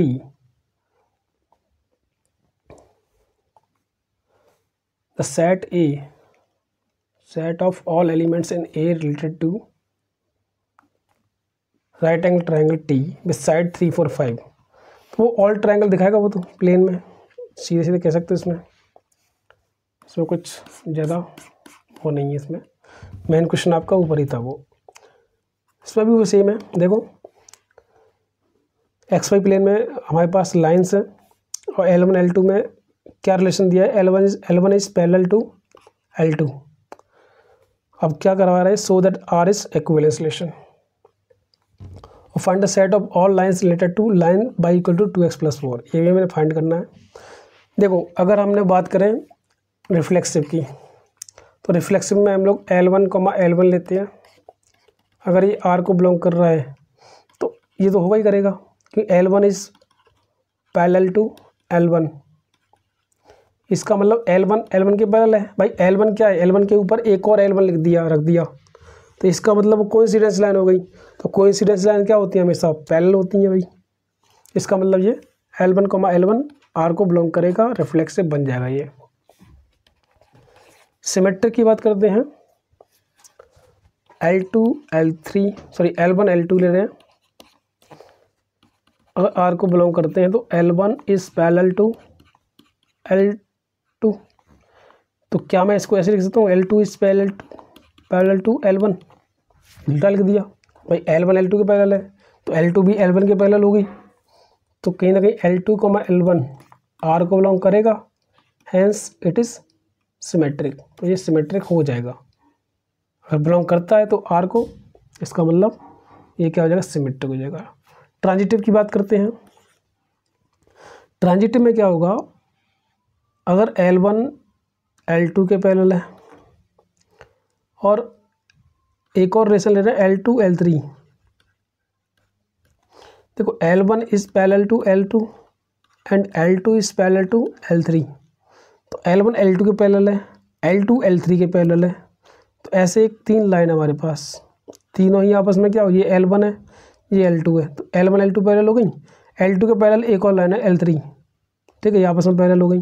तो कहीं ना कहीं L1 L3 भी क्या होगी, आपस में पैरेलल होगी। तो वही हमें यहाँ पे लिखना है, यानी कि L1 L3 भी क्या करेगा, R को बिलोंग करेगा, यानी कि R को सेटिस्फाई करेगा। तो R की कंडीशन को सेटिस्फाई कर रहा है, राइट।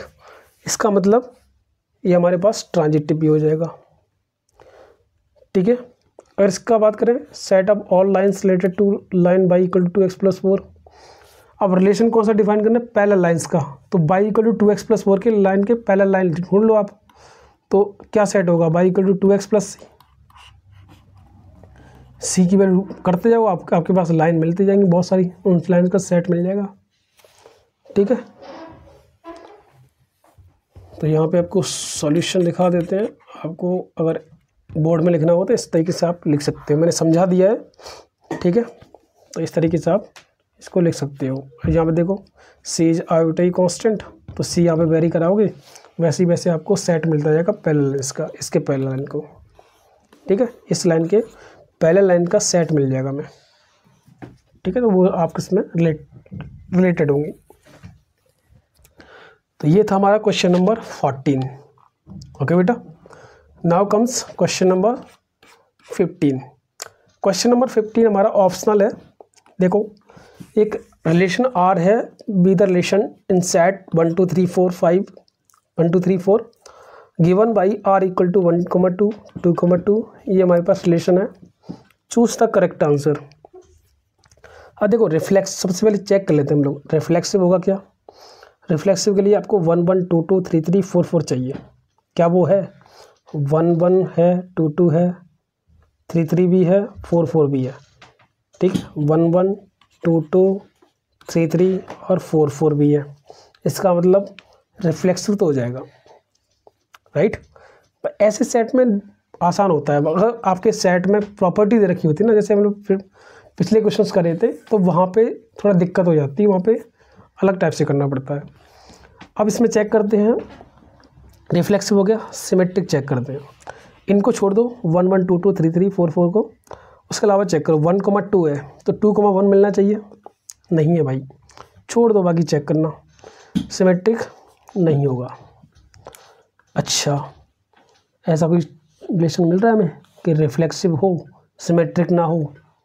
तो भाई मिल तो रहा है, एक ही ऑप्शन मिल रहा है, R is reflexive and symmetric. ये तो हो नहीं सकता।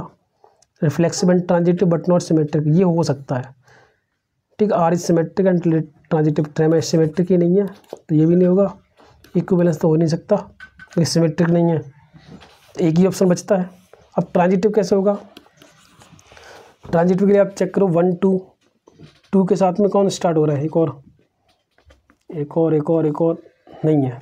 3 2 ले लेते हैं, तो 1 3 लिया, 1 3 3 2 1 3 3 2। तो क्या हमें 1 2 मिल रहा है? बिल्कुल मिल रहा है, सभी पेयर के मिल रहे हैं आपस में, ठीक है ना।